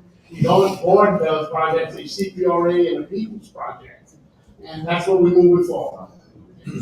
What a huge impact to the coast. This is what we're all on this board for. We make big We're trying to impacts. take, look, Right. the governor, one thing the governor wants is he wants pump stations. And we've done a lot in St. Charles and Lafourche and St. Mary and Terrebonne and other parishes, the Plaquemine. And we want pump stations and interior levees besides the coast, the Barrier Islands, so if you see, we're very aggressive on pump stations trying to fund them, which is funny, that was mostly pro basis, some capital, some surplus. So we're really moving, and I welcome Mike Hare before I had Glenn Day, we had Glenn Day in there, and Mike Hare's been trying to move, and our job is to try to get y'all money so y'all can do your projects, you know, and so. Thanks for your hard work. Thank y'all, and, if somebody wants to read the executive session, if there's no other questions. Okay. Yeah, public comments? Yeah, let's do that. Where are they? So, Paul Hogan? excuse me, before the public comments, Could I make a comment? Yep, go ahead. Okay, So now- this is not public, this is board, okay? First off, just for everybody's information, St. Mary Levy District is making a transition. Tim, our executive director, is passing the baton on to Mike Ricotta. Mike, would you stand up? So Mike is our new executive director. Going forward, if anyone has any questions, St. Mary Levy District, please contact Mike. Okay, and then the second quick comment, thank you, Mike. Second quick comment, I took a picture, a selfie of my lapel pin, and I sent it to our board member, Robert Jordan, and said, you know, that these lapel pins were given out to the board in honor of his wife, who is fighting cancer right now. So he sent me a quick text that says, thank you for the board. Thank you to the board for the prayers and support. We are truly grateful. My wife and I's hearts are warmed by the kindness of the board has shown through the tough time, and may God bless you. Thank you for sending me this photograph. I greatly appreciate it. So Robert is just acknowledging that today we're wearing a cancer lapel pin for his wife. Okay, that's it. 2 comments. Thank you, thank you, please. And, so any other comments? Okay, with that, Paul Holden, citizen, please go ahead. Yeah, thank you, board members. Paul Hogan from the Zionist. And as the governor said in his video presentation, our coastline is vital to the South Louisiana. You know, when I was young, it used to take days for the tide and the Bayou of the Zionist to rise. Now it takes hours. That's because of all the marshland that has been lost between Lake Salvador and Grand Isle. When you're catching shrimp and redfish in the Zionist, you got a problem.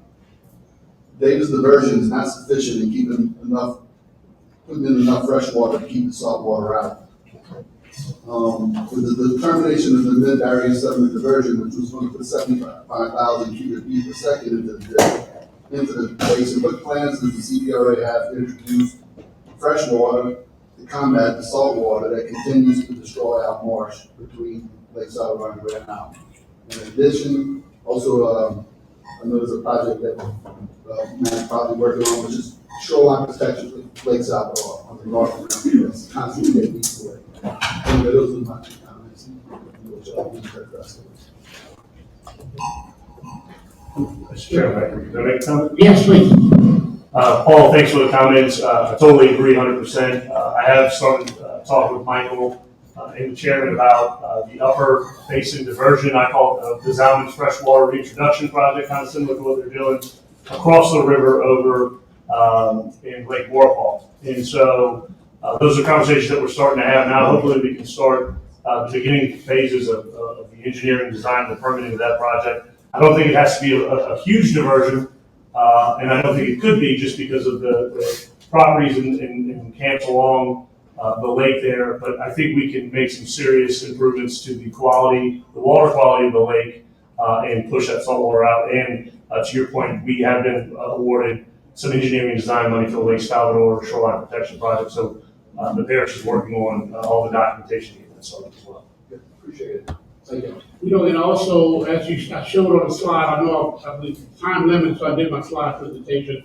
The Corps is moving forward with the 2,515,000 CFS diversion. If you need more water, you have 2 siphons that aren't even used, and they're only in a one and a half siphons that have been basically shut off. And we're talking about, if you need more fresh water. But the key to the land bridge, like the land bridges we did in Michon, it slows that high salinity level water from moving north, but it retains the fresh water like y'all have coming out of Salvador and then intercoastal, et cetera. And Terrebonne on the west side is pristine over land bridges, and that's why I'm a big proponent of land bridges. Now remember, the back area diversion was going to be 6, 7, 8 years construction, 20, 30 years before you see any benefits off of it. Land bridge, we hope to have all this done in 10 years. I mean, I know that's a big hope, but if we get the permitting getting as quick as it is, we have the funds available, and we can move it forward. It solves a lot of the problems that you're speaking of. I just see the land bridge slowing water down, slowing water from moving back and forth. You know, really need to get water into the district. Thank you. Thank you for coming. Seeing no more, we're gonna go ahead, and I wanna thank everyone. We're gonna go ahead and move into the executive session. And with that, and I wanna thank everyone for the long meeting. Thank the CPRA and all the levy districts that put on their projects. Thank y'all very much. I think this was very informative. I know it was a little long, but thank y'all for coming. And beautiful building. What are we ready to wait? What? You need to read it. Yeah.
In order to discuss and advise concerning settlement and approval of authority to settle this lawsuit pursuant to Louisiana RS 4216, 17A, 2, 11, and 19 in the matter of the state of Louisiana Coastal Protection and Restoration Authority versus Branch LLC, 25 Judicial District, Court of Blackman Parish, Louisiana docket number 67726, Division B, and related thereto, Midway Cattle Ranch LLC versus Louisiana Department of Natural Resources, case number 66971-A, 25th JDC, and Midway Cattle Ranch LLC versus State Department of Natural Resources, case number 67142-B, 25th JDC. I make a motion to enter executive session, Mr. Chair, and you need to call for public comment. Okay, a motion by Mr. Bourgeois, second. All in favor to move into executive session? We need to do a voice vote. Call for public comment first on entering the executive Voice session. vote, Madam Secretary. Roll call. Yes. Secretary Davidson? Yes. Secretary Bosworth? Yes. Mr. Lang? Yes.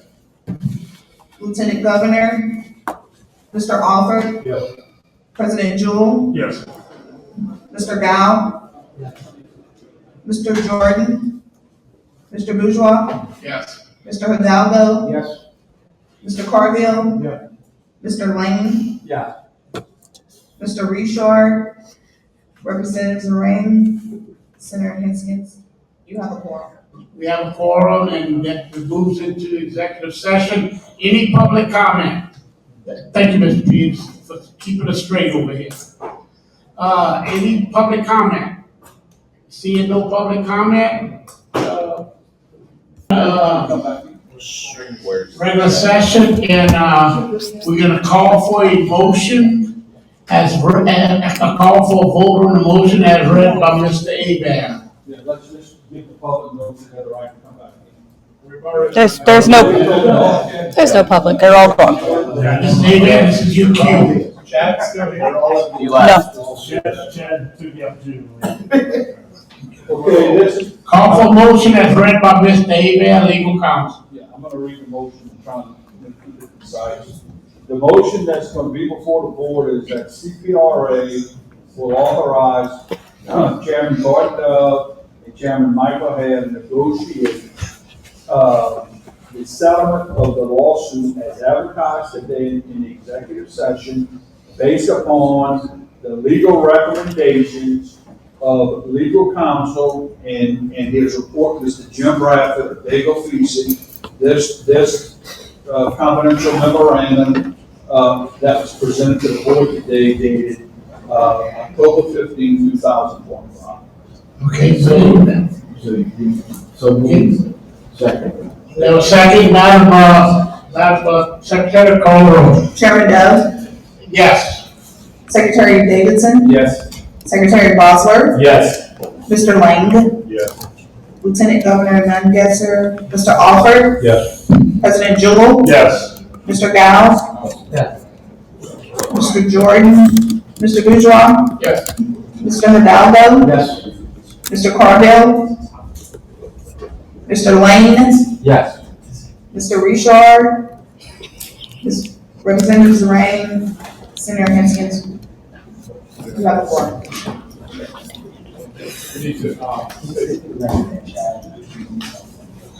For the record, Mr. Chad Carville recused himself from participating in the executive session and the vote.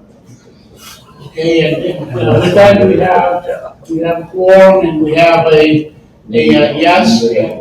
And so, with that, that motion passes. Motion to adjourn. And we have a motion to pass, second, Mr. Parker, all in favor?